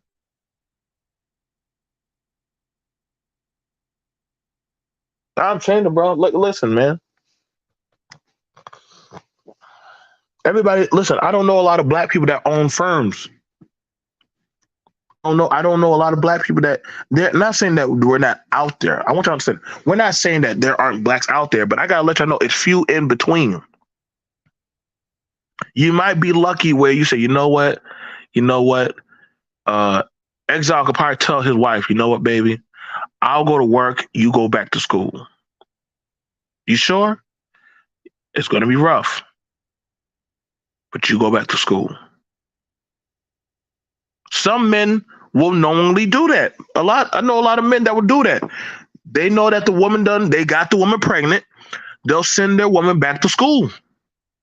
Why? Because they know that will be a benefit for the household. Go. I mean, if y'all don't believe me, bro, go look at some graduation. Go look at some graduation videos. There are more women. There are more of our women in there because the men say, "Yo, you go back to school. You can work. I mean, the kids are down. I'll hold them down, and you go do that." If they have a working relationship, sometimes the man is a little bit older, and he'll be like, "You know what? I'll go to school."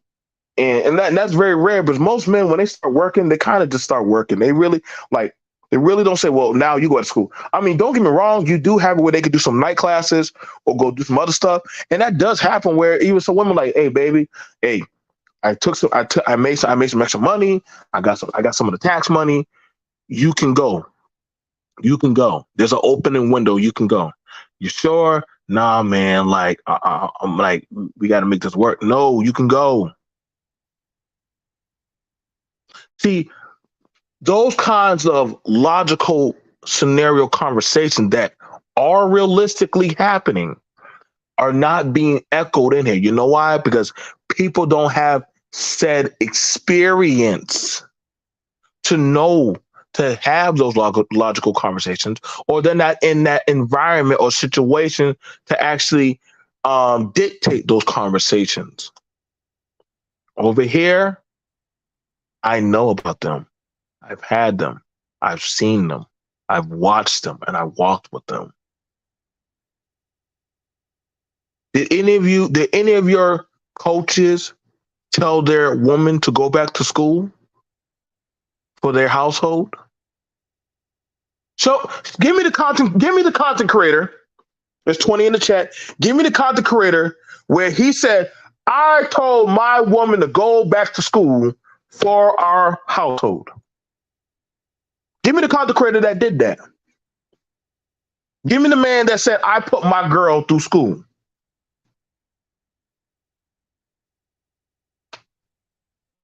No, come on now. I know we got people in the chat, people in the clouds. Show me that. Show me that. Because if you're the king, you should be able to afford that as the education for that of your child. Y'all like talking about y'all want educated. Well,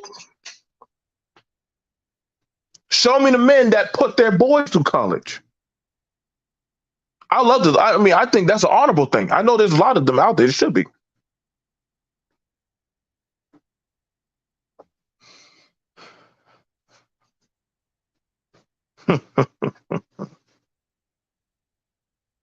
So y'all said y'all want better predicament of people, you know,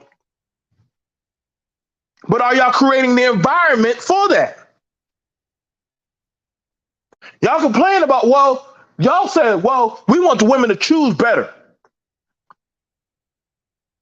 Who the hell these women think they are that they could choose a man like, whoa. You just said they're choosing these pookies, these goddamn white beater ass niggas that ain't for shit.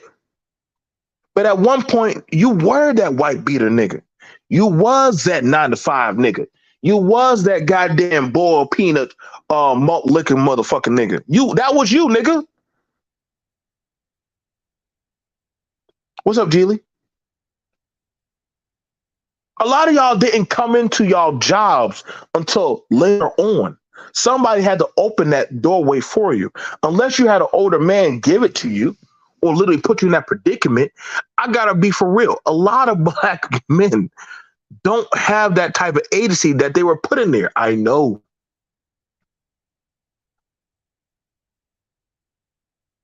You just don't. Well, whose fault is that? That's the black women. If they would have had the father at home, what? Fuck you mean? Peace and blessings to the most amazing Sister Asada. I know what it's like. Listen, bro, I know what it's like. Because that was one of my driving forces. I know what it's like for a man to tell me, hey, go to point A. Tell them that Gerald sent you, and he'll put you to work. That's power. That's power. To me, that's a flex of power. When another man can say, you go there because I sent you, and they'll put you to work. That's power. Telling me how many women you done slept with is not power. Telling me how many times you done dodged child support is not power. Showing me that you done flown abroad, or, hey, I got this, but I got that. That's cool. But see, the real flex is by the sound of your voice, by that of just the merit of you stepping in a goddamn room and saying, you know what, brother Jeff, guess what, bro? Yeah, like, listen, man, like I'm trying to get the money to get a car. Listen, go buy this car lot. Tell them that, hey, that you're good, that your credit's good with me. And you come back here and I got some work for you and we're gonna get it going. Like, power is when you can put your people in a placement of a better situation that they were not in, that they can flourish in. Shout out to Topaz. See, thank you. I love y'all work that y'all do over there, Topaz. What's going on, Dark Man Jeff? That's power. I done told y'all, I don't know that many black men that are in these fields that y'all so-called brag about. That's a very slim goddamn margin. Show me the brothers in the medical practice. Because whenever I go into the family practice building, I might see one or two black doctors up there.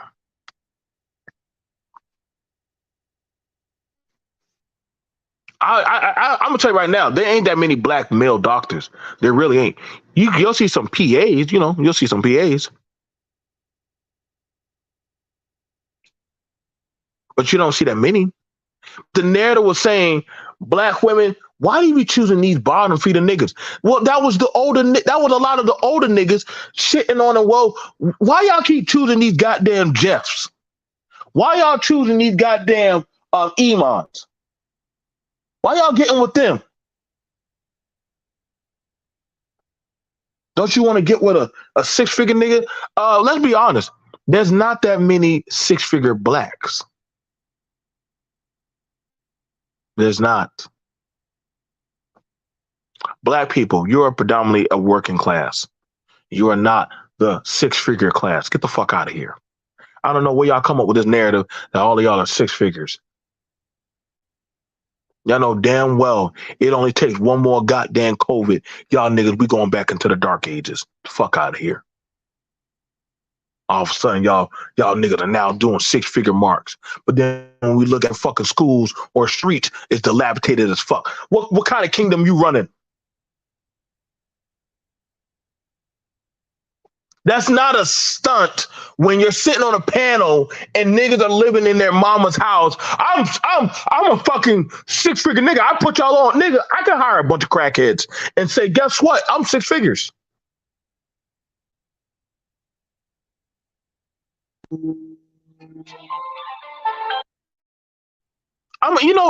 big problem that we got. Let me tell you a big issue that we got in this space. It's called broke man flexing. You ever heard of that?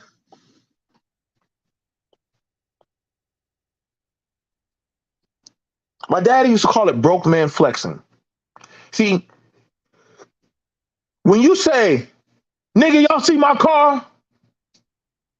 Well, go to a place where everybody got a car like that. See, when you go over there, leave from the mom and pop grocery store and go over there to the high sedity, you know, middle class to upper middle class to area. And when you go there, your car doesn't start to look so shiny. The white folks or the Indian folks are like, what are you bragging about, nigga? You happy that you drive a car? Yeah, but it's a Dodge Camaro. These motherfuckers driving around now, and this is the funny shit about it. When you start dealing with people with money, look at the cars that they drive: Subarus, Kias, Hondas, Explorers. I'm trying to tell you right now, bro. Live around people with money. I promise you. Look at their spending habits and and the stuff that they drive and wear. You're never gonna see them wear any name brand clothes. I I'll tell you right now. In the chat right now, $5 cash app. Oh, I'm doing this. What is the shoe that white people are wearing right now that are selling off the shelves? What shoe are white people wearing that they choose to wear, bro?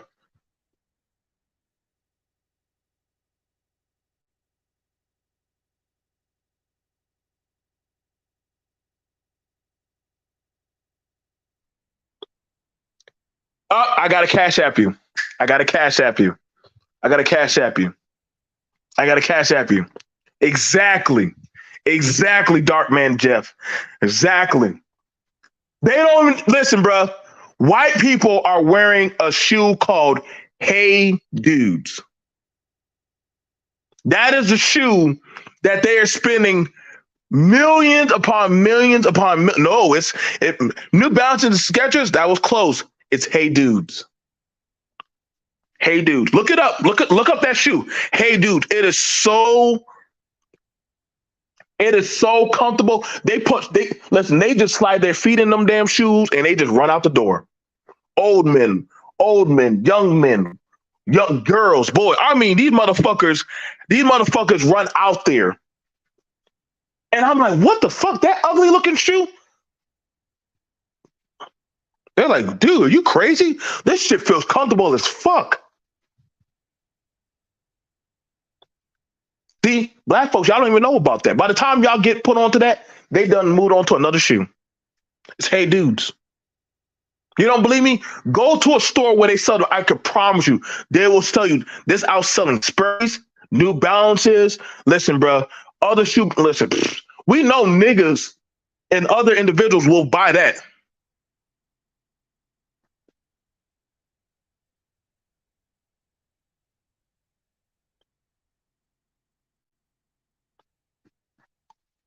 I'm just saying, like, this is how you know. Like, then I don't know that many of them walking around in Coogee or Gucci or stuff like that.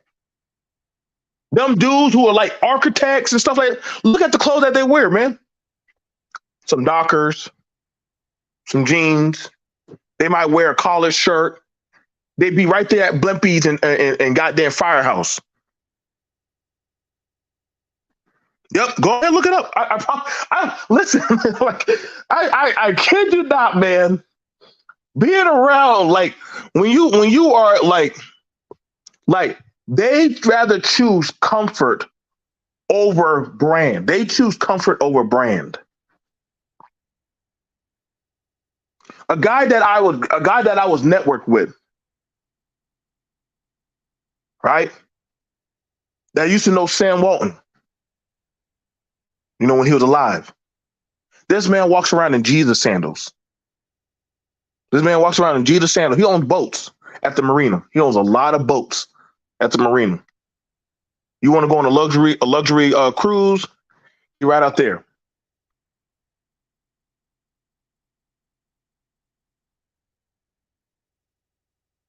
And that was the thing. Like I was like, and I remember when I was working with him, he was like, "Why y'all wearing chains? Why y'all wearing all them chains and stuff?" I said, "Well, I'm just like,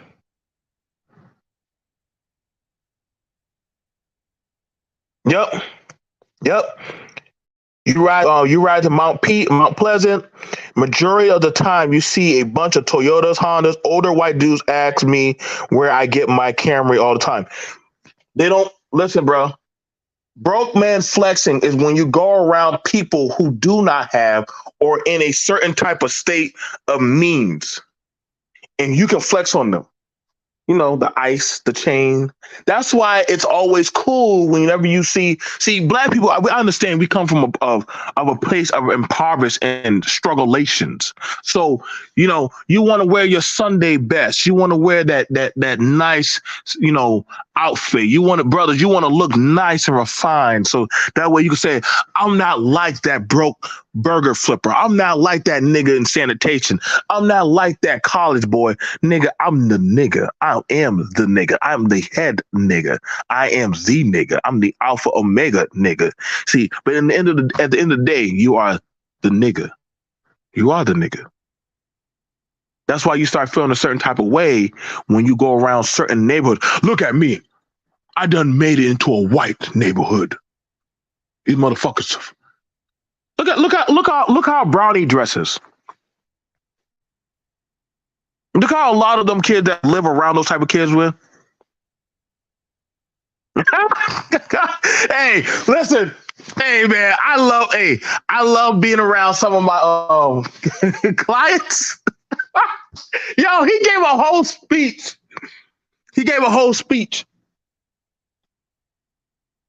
He even offered me a chain. I said, bro, I don't need your chain, bro. I'm good. I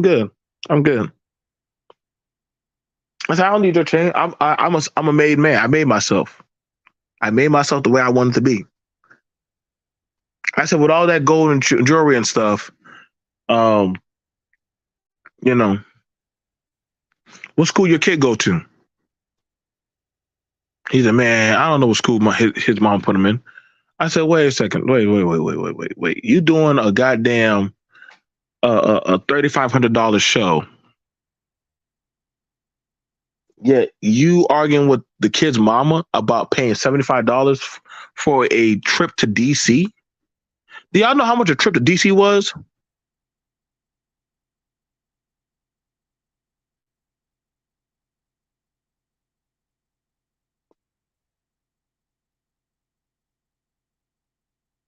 Like, y'all gotta understand, man. Like this flex, this poverty flex, you know what I'm saying? This broke man flexing has run rampant. Now you feel butthurt when a person with money says, I don't want you. And that is their right. Just the same way y'all say, hey, I don't want this type of man. I don't want this type of woman. I don't want to be bothered with this person. You said that. You said, don't date them welfare queens. Cool. All right, cool. You said that. All right, cool. Now you mad when they said don't date them bus driver niggas. Why are you mad? Why are you mad that they said, nah, I don't want to date the bus driver. I don't want to date the plumber. I don't want to date that. Do you know? I know y'all got happy when Umar jumped up there. Hey, my queen, you know how much they make? Listen, bro, we get it. There are men that do make good money in their craft. We get it. But you can't get mad at the environment, Umar. You can't get mad at the environment that was laid out, that was raised and reared. You can't get mad at that. So now all of a sudden you're hearing people say, hey, bro, I went to school or I done did this or I do that. So why are you trying to talk me down?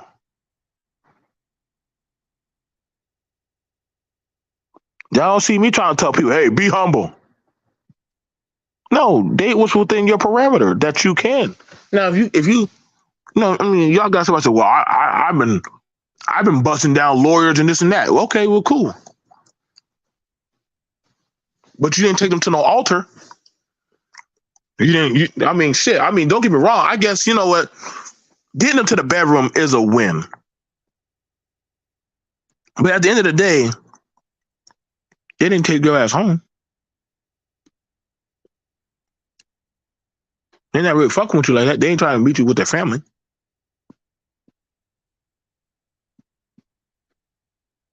I'm just saying, like, you can't get. Yeah, why are you mad? Now you crying about the environment. At one point, y'all said that these young dudes ain't worth the fuck. They ain't got shit going for them. Get with an older man with money. Ain't that what was said, Doug? They were saying, hey, those young dudes, they don't know, they're not gonna hit their peak until they 35, until they goddamn 40. That's when the man really hit the peak. I gotta be for real with you.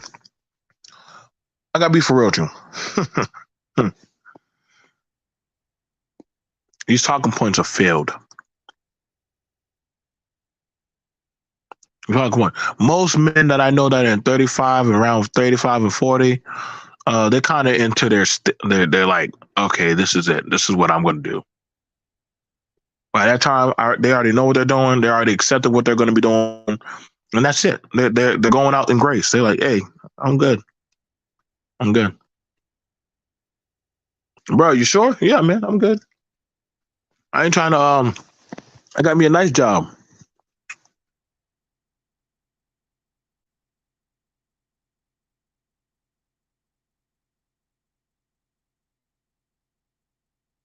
Yep, wealth porn is a commodity. It's an it's just an illusion. People got mad. People got mad when doggone what's the dude's name? They got mad when Gabrielle. Mind you, I know how y'all feel about Gabrielle Union, but Gabrielle Union said it straight out her mouth. She said, "Listen, y'all get upset. Y'all don't get it. A lot of these people that say that they're rich are not really rich. A lot of people that y'all say that y'all think are rich are not really rich." Gabrielle Union is an A-lister actress. She's married to that of a high caliber NBA player. Whether y'all agree with their household or not, guess what? That is a power couple. Okay. If Geely, right? If she ran or say like Geely, if she ran a business and she's like, hey, like I run a florist business. And then she meets a guy who comes by and he always does the plumbing or he runs the sprinkler pipes and everything. And she says, you know what? Hey, I know more gardeners that could use your work. Okay, cool. Now they start talking, they start working things out. Now they start getting serious. Now they start dating. Boom. That's how it goes.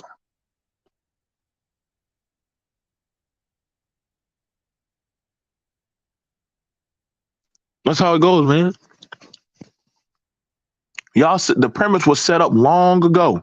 You set up the narrative. Thank you, Doug. But I know me and Doug have been keeping track of this. Yep, telling 40-year-old to date 18 to 20-year-olds. Y'all told him that. I gotta tell y'all right now. Y'all taught the 18-year-old and the 20-year-old girls go after the men with money. If they don't have money, guess what? Why are we talking to them? That's what was going on in the chats. Go after the dude who's 40, who has his money, who has his goddamn whatever check setting. Y'all, the girls need to go after them. So that literally cut out a good 90% of the working class men. Why was there no pushback against that talking point of, hey, y'all need to go date that man that he's 40 plus years old? Not saying I got no problem with that, but gentlemen, now these older dudes done taught these younger girls the game. Now these girls are like, oh shit, I can't be seen with a broke nigga. I need a nigga with money. Uh-oh. I didn't write the content. That was the debates. That was the panels. That was the talking points. That was when guys would get happy. Look at me. Look at me. I'm 45. Look at me. I got me a nice 19-year-old consensual age, young tenderoni. What are you, baby? I Dominican. Okay, cool, cool, cool. Now all of a sudden you got the woman saying, well, shit, I don't date broke niggas. Look at Geely. Look at Geely. Look at her. Go sit down. Doug, take Geely's phone. She's already getting out of control. But this is what's set up. You can't get mad that you bragged about how y'all were fucking the young girls. Now the young girls say, I only want niggas that get goddamn checks.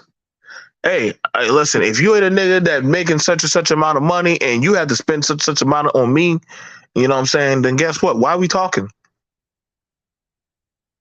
Why are we talking? Wait. Why are these girls respecting us working class? Hold on. Wait. Y'all are ruined for these motherfuckers.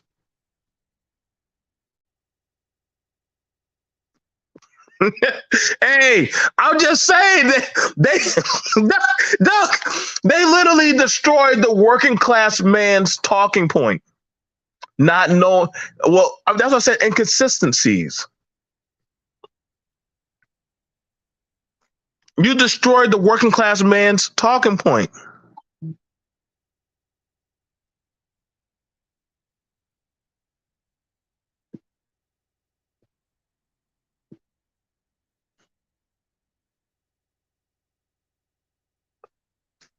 Y'all got rid of that. Now you're mad that you're hearing these women now say, hey, I only want a man with money. I don't want a broke nigga. I don't want a man that has to punch the clock. Y'all, you hear what these IG girls are saying? You hear what these women are saying? Well, shit, isn't that what y'all told them to say? Ain't that what y'all told them to say? Why are you mad? Why are you mad? Be happy for them. Respect their decision that you told them to choose.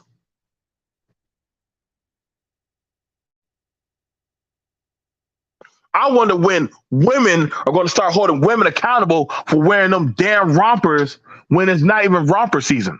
Can we talk about that, Geely? Now sit down. I wonder when men are going to start holding men accountable for setting the standard that older guys can take the younger women away. Well, when y'all attack the rompers and why would anybody want to wear a romper to go use the bathroom? Well, guess what? Then we'll have the conversation. Doug will be the head of that panel on women wearing sundresses.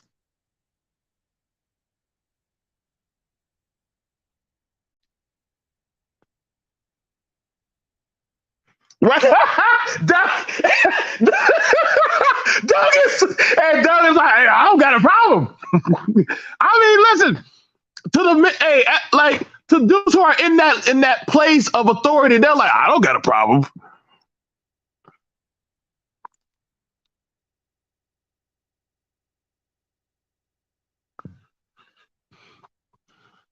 I don't understand why they have a problem with Ebony Williams. She said, I want to date an owner. They told women to raise their standards. I don't see what was the problem. And that's the whole thing about it, Doug. Why were y'all mad that a woman was on a national platform and literally told the women, hey, go date the owner who buys the bus. Go date the guy who gets the taxi service. Go date the guy who has the contracts for plumbing. Go date the guy who literally is setting up the deals, who is the go-to guy. Why are y'all mad at that? Wait, hold on. So y'all mad that the women are telling the women, hey, Jay, Geely, don't talk to that guy. No, he's not the owner. We need to go to the guy above him. So that means, hey, guess what, black men? You now have it where the women are in agreement saying, hey, go boss it up. Go get the boss. But guess what that would mean? Black man, you got to pick up your work ethic. You got to pick up that work ethic. You got to put out some more hours. You're gonna have to go out there. You have to run out there. You're gonna have to put in. You're gonna have to start making more sacrifices. I'm gonna tell you right now. It took me 15 years, guys. Man, I'm telling y'all, I'm being honest. It took me 15 goddamn years. 15 years, and I'm still busting my ass. I'm still working. Y'all think listen, boy? Y'all think I'm a whole Jamaican, as many jobs as I do.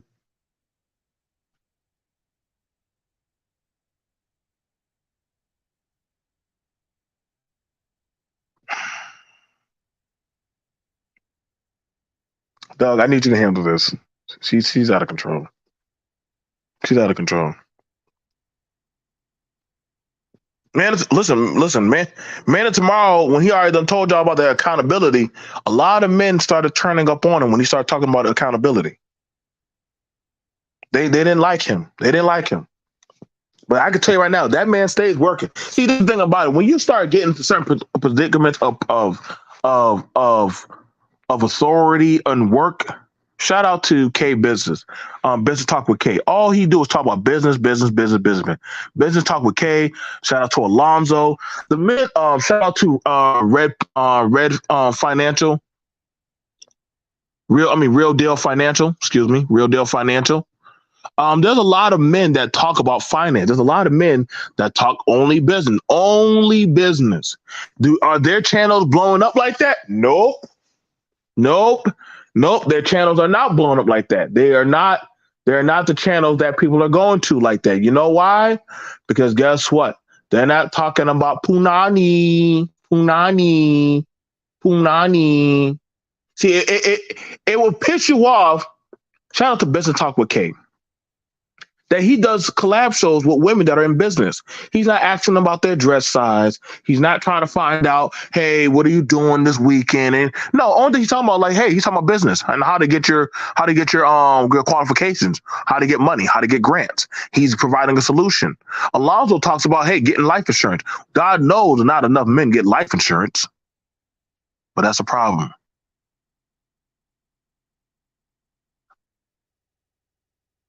That's a problem.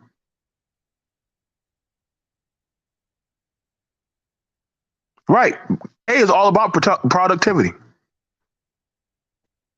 When you listen, bro, when you start coming as the sole earner, and mind you, I literally watched the channel Artisan MC, and I watched him as he had a comic book store, and I watched the sacrifices and struggles that he went through.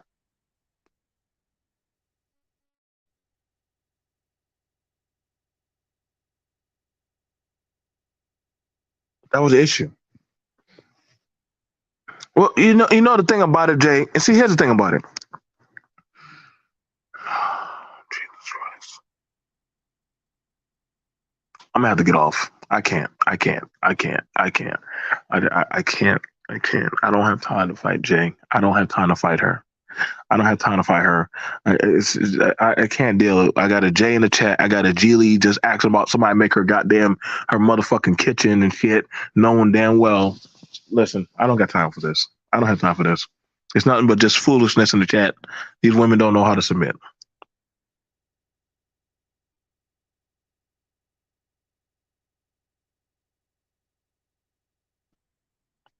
I can't. Well, see, and I hear you with that. I'm just glad I got married before the gold digging era, because the next step in men complaining that the women that the only reason why their women are there are because about the money. Now, that's fair enough. That is a fair enough statement.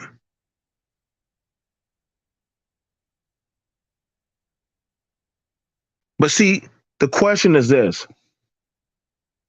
Nobody likes looking at the couple that is working, busting their ass. Girl drives the Amazon truck. The band is out there busting his ass, doing road work or digging pipes. Nobody, that's looked at as? They're looked at as poverty. They're looked at as they're poor, they're destituted, they're bums. Nobody, see, those type of realistic things. Everybody, I see the scoffing and the crackling of jokes where, oh, so the girl, she works at T-Mobile, or she might be a CNA, or she might be a nurse. The dude is punching the clock, working as a 9 to 5, maybe at Walmart. He might work as a maintenance man. He might go to school. These are realistic things.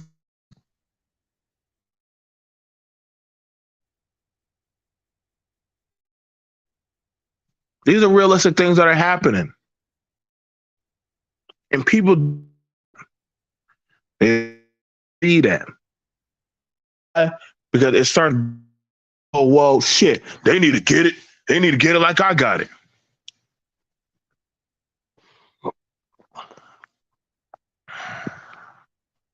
Like I said, y'all got it, man. I did 2 hours. I'm done. I'm going to go get me an unhealthy lunch. I'm going to go get me a burrito, a hamburger burrito. And I'm going to sit there and drink some grape drink. I'm going to sit there and do that. I'm going to sit there and do that. I'm going to sit my low value, crazy ass down. And I'm going to go shut up. Yep. Because I think I'm in enough trouble.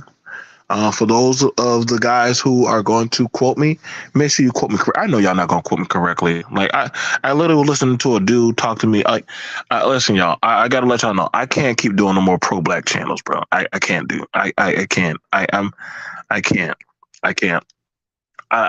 Like, and I think there's a difference. I got to sit down and do a talk. Like, there's a difference between for blacks and goddamn black scammers. Like, when I start talking to people that actually are doing stuff, like just living their life, like going to work, like doing things, like it's not black enough. Like, you got to go out there, run around the street with picket signs and shit. I'm like, nigga, just be a good civilian. No, man, you're not fighting injustices. Like, no, nigga, like, listen, bro, me going to work, me taking care of my family, that's fighting the narrative. But how is that helping the community? Nigga, my kids ain't out there doing crime. I'm not out there hurting nobody.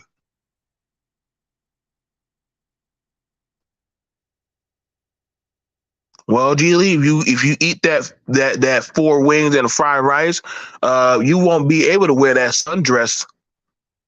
So I don't know if you're gonna be about that. I gotta go email Sister Asada and sit down with her. I gotta sit down with Sister Asada. I gotta sit down with. I miss that wisdom.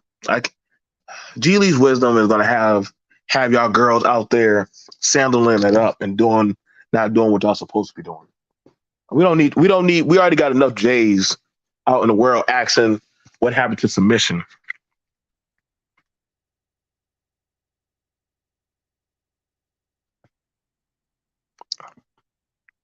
Like I said, hang on, let me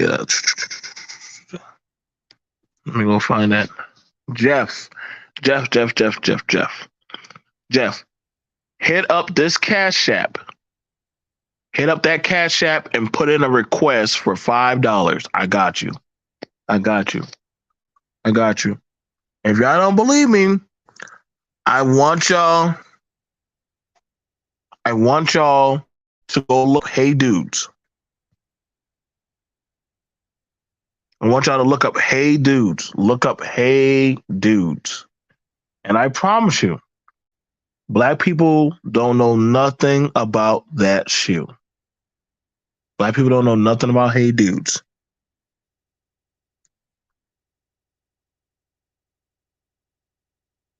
They don't know nothing about Hey Dudes. But I can promise you something.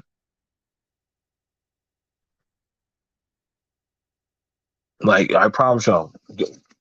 Y'all ladies, if y'all were to try on Hey Dudes, I promise y'all, Y'all gonna say fuck Crocs. Hey, listen, bro. By the time black folks we found out about Sperry's, boy. By the time I'm telling you right now, it don't matter what age you are. You try on a pair of Hey Dudes, I promise you, man. Try on a pair of Hey Dude, and listen. White people don't even talk about them. They don't even talk about those shoes. They just put them on. They said we don't want the niggas wearing these shoes. Only us. I'm telling you right now. I'm trying to tell you right now. Listen, those shoes. If you ever own a store,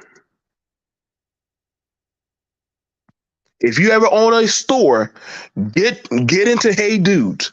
I promise you, people gonna go. Why are the white folks coming to this store? Because Hey Dudes right there. I can. Let me see. What are the things? Let me show you the stuff they like buying. Hey Dudes and oh shit, this right here. These things right here. Let me see.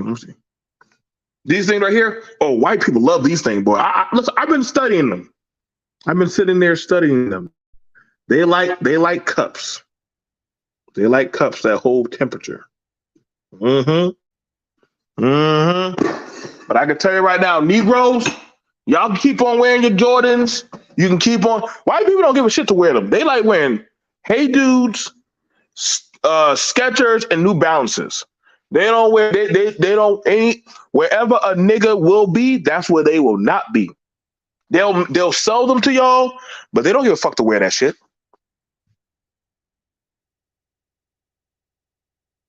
Oh, they sell truckloads of them off of Broadway. Yep.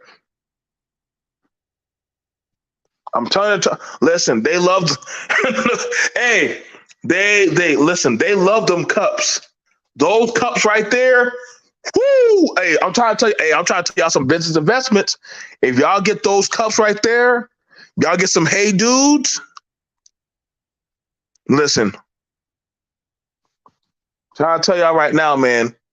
People with money don't care about looking cool. You know what they care about? They want to be comfortable. Oh yeah. Oh, listen, they go to Kohl's, man. Listen, listen, bro. I know the places. I know the places where to shop now. Ross, Kohl's. Shit. I can't afford. I can't afford IKEA. Listen. What? Listen. Listen. If you think you got real furniture money, go to IKEA. Go to IKEA, boy. If you think you got real furniture money, go to IKEA. Let me put that in. Let me put that fucking satanic warehouse. IKEA. You think you got money? Go to IKEA. Listen. You think go if you think you got money? IKEA cheap, girl. Where the hell were you at? Shit, I almost had to sell my clothes just to walk in that damn store. I said, "Oh my god." When you buy furniture at IKEA, they you got to put that shit together yourself. I said, "Oh my god."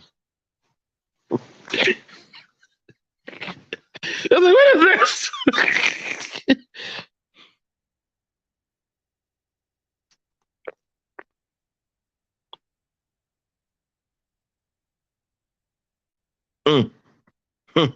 Well, I didn't know we were talking to the boule. I didn't know we were talking to the boule. Well, Doug. Well, Doug, me, you, and Jeff are peasants amongst this one.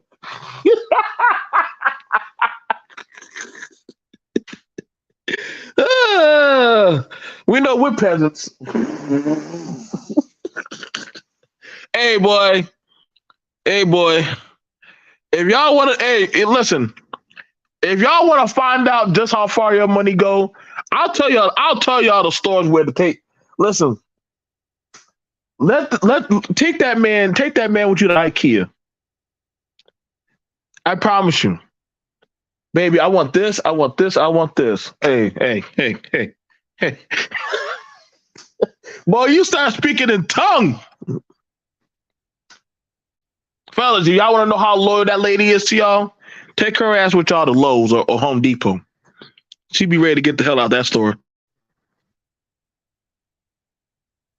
Shit. Fuck that. Fuck that day. Listen, y'all put my shit for me together. Fuck that. I'm lazy.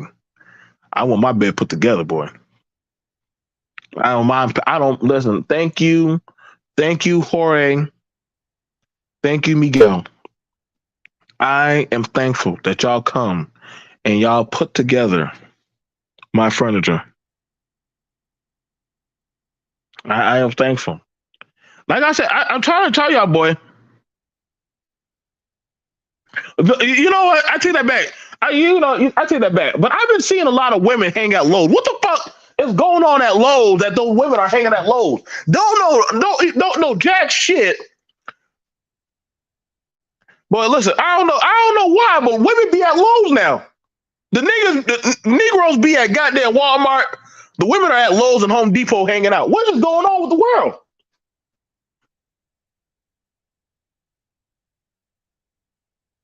What's going on? Me and my daddy out there, we out there at Lowe's, riding around on our scooters and shit, trying to use our VA benefits, And we see a bunch of women in there, sandaled up. We said, well, maybe they lost. Maybe they lost. Me and my daddy, we just sitting there, staring at them, while they walk by in their sundresses.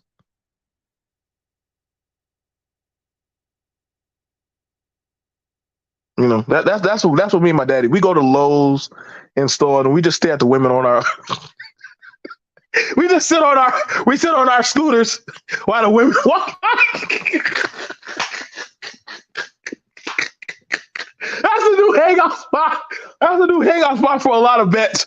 Is Lowe's. We just watch women walk by and just try and get lost.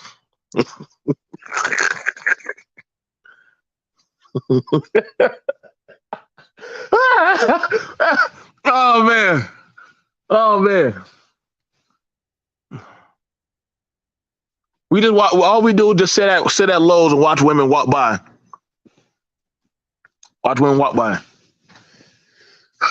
Brothers, if you find a woman at Lowe's or Home Depot, you find it a good thing.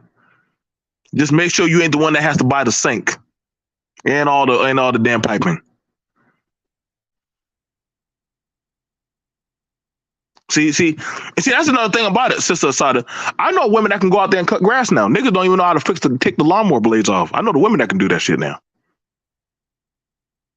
Why are you seducing men in Home Depot and Lowe's?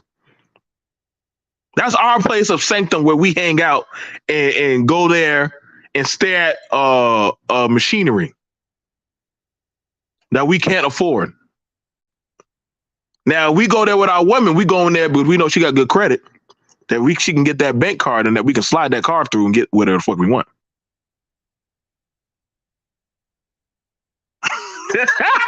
At least you honest. At least you honest. Hey man, hey, listen, I'll tell you right now, fellas, if y'all trying to find a woman, y'all want to impress her, take her to Home Depot or Lowe's, boy. I swear, boy, she will look at you like a child in a store, like you a hero. Especially if a man know what he doing. Like I said, I believe that. You know what I'm saying? Listen, I believe that. Listen, let me show y'all. BMT, listen, I tell y'all, boy. Let me show y'all some stuff. Let me show y'all some stuff. Y'all think BMT know what the hell he doing. I know me. I'm old, so I gotta go put on some. Listen, y'all. Geely's reference of a date is taking y'all to Lowe's to go buy goddamn shit for her she shed. That's what Geely calls a date. It's going to Home Depot. Nikki's set of a goddamn real man is the man that is putting her damn plumbing in her bathroom together for goddamn a low price. Y'all got, hey, bro. I tell you right now, boy. If I gotta remarket myself, shit. Listen, boy. I know what I know my net value worth out there in the world. Shit. Y'all better pray, boy, the world don't go to shit. Mm-hmm. When it go down. Listen. Look, I told you, boy. That's the only reason why a man need to stay with goddamn Geely. Get that damn Lowe's Pro account. That's the only reason why we needed this. That's the only thing that she got. It's that Lowe's Pro account. Let me show y'all. Let me show y'all some little stuff we got going on. You know, I taught the children.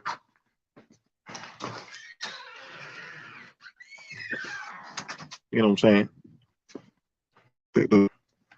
Yeah. I got the kids doing all that. They all got their own plants. Y'all know how much these things cost at Lowe's? And how much these things cost? Just a bucket alone costs $5. All this stuff rounded up together, that is $285. That is just these little buckets right here. A whole operation, if I were to do a whole operation, that would run me $400. And I have all of these. If y'all don't believe me, go ask Doug. All of those right there. Yeah. Oh, yeah. Listen, that costs money, boy. That costs money. Oh, that costs money. That costs money. Gardening costs money.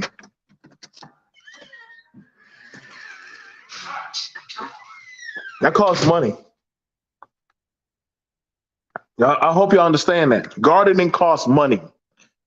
Building sheds costs money. Listen, it's always good to have. Listen, starter seeds, that's good. Like, I don't have no problem with starter seeds. I don't have no problem with starter seeds. You can do that.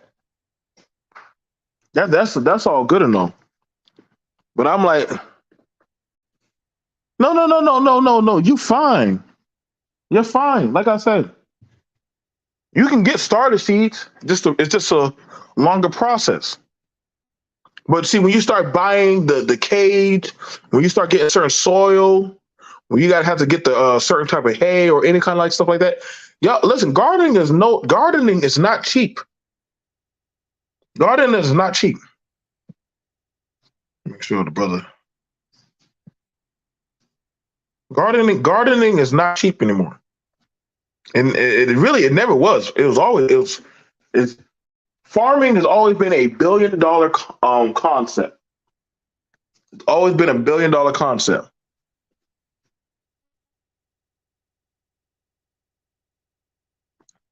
I try to tell people, y'all better learn how to get some skills. Y'all better learn a craft. Y'all better learn something. Saying something going for you. I try to sit down with y'all and show y'all an older woman that has been flipping houses for years. You think a lot of people took that serious? And I would hope somebody would tell that older woman that she should get with a man that doesn't have the same assets or skill sets like her. She'll look at you like, what? At least I would say all her daughters.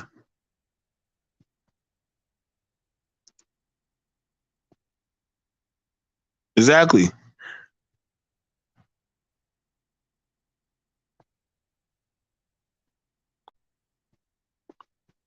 We'll talk about a gardening channel. No, I'm not doing no damn. That's Geely's. If I can't do no gardening channel with Geely. Geely be trying to have us go to Lowe's every other goddamn day. We can't do no G League. We can't do no gardening channel. We can't do no gardening channel. I'm sorry. We can't do it. We can't. Some people can't. Some people we can't work with. You know what I'm saying? Sister Asada, I could probably do a gardening channel with her. G League just wants to go out shopping. Nicole, we'll look at your plans. We'll look at your plans later. Y'all might want to go talk to Doug. Y'all listen, this man right here. Don't let this man fool y'all. This guy right here knows gardening. This man right here knows gardening. So y'all might want to find or email Doug. Doug knows about gardening. Trust me. Y'all want to have a man that knows some knowledge of the land or how to garden. You know what I'm saying?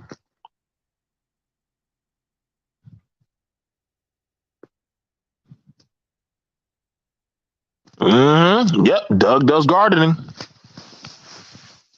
He knows what he's doing. The minute I showed Doug a plant, Doug was able to call out what type of plant that was.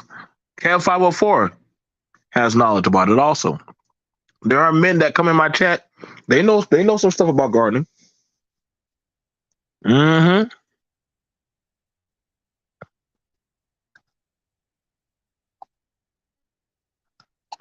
You know, Sister Sada, I see that a lot. Believe it or not, I'm telling you, one of the most relaxing places to go to early in the morning is Lowe's or Home Depot. If y'all go to Lowe's or Home Depot early in the morning, just walk around.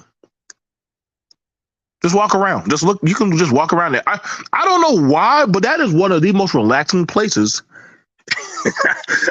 I don't know why Lowe's or Home Depot is like that.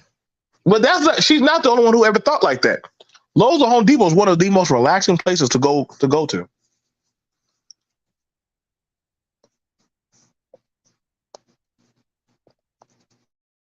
I'm trying to tell you right now, Lowe's or Home Depot is one of the most relaxed places to go to. Nobody will bother you. Nobody will bother you. Everybody's in their own zone. You can just go around. I mean, you can go around there and just look at stuff. They won't bother you. You can go out there and smell the flowers. You can go out there and smell the manure. Yeah, I mean, it smells fine. I mean, they got the early morning dew. The workers are just in there setting up stuff. They will not buy. If y'all want to know a place where to go to relax, y'all think I'm weird? Go to Home Depot. Go to Lowe's. Go to one of those outdoor farmer setups and just walk around there. Nobody will bother you. You'll just walk down aisles on aisles. You can go stare at stuff. You can go look at appliances. Nobody's going to bother you. Nobody's going to grab you. Nobody's going to say anything to you. They'll leave you alone. The most they'll ask you is like, do you need any help?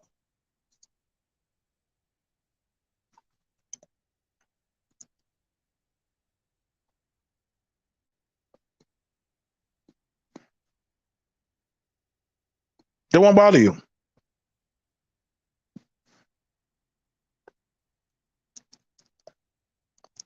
So I'll see y'all guys later.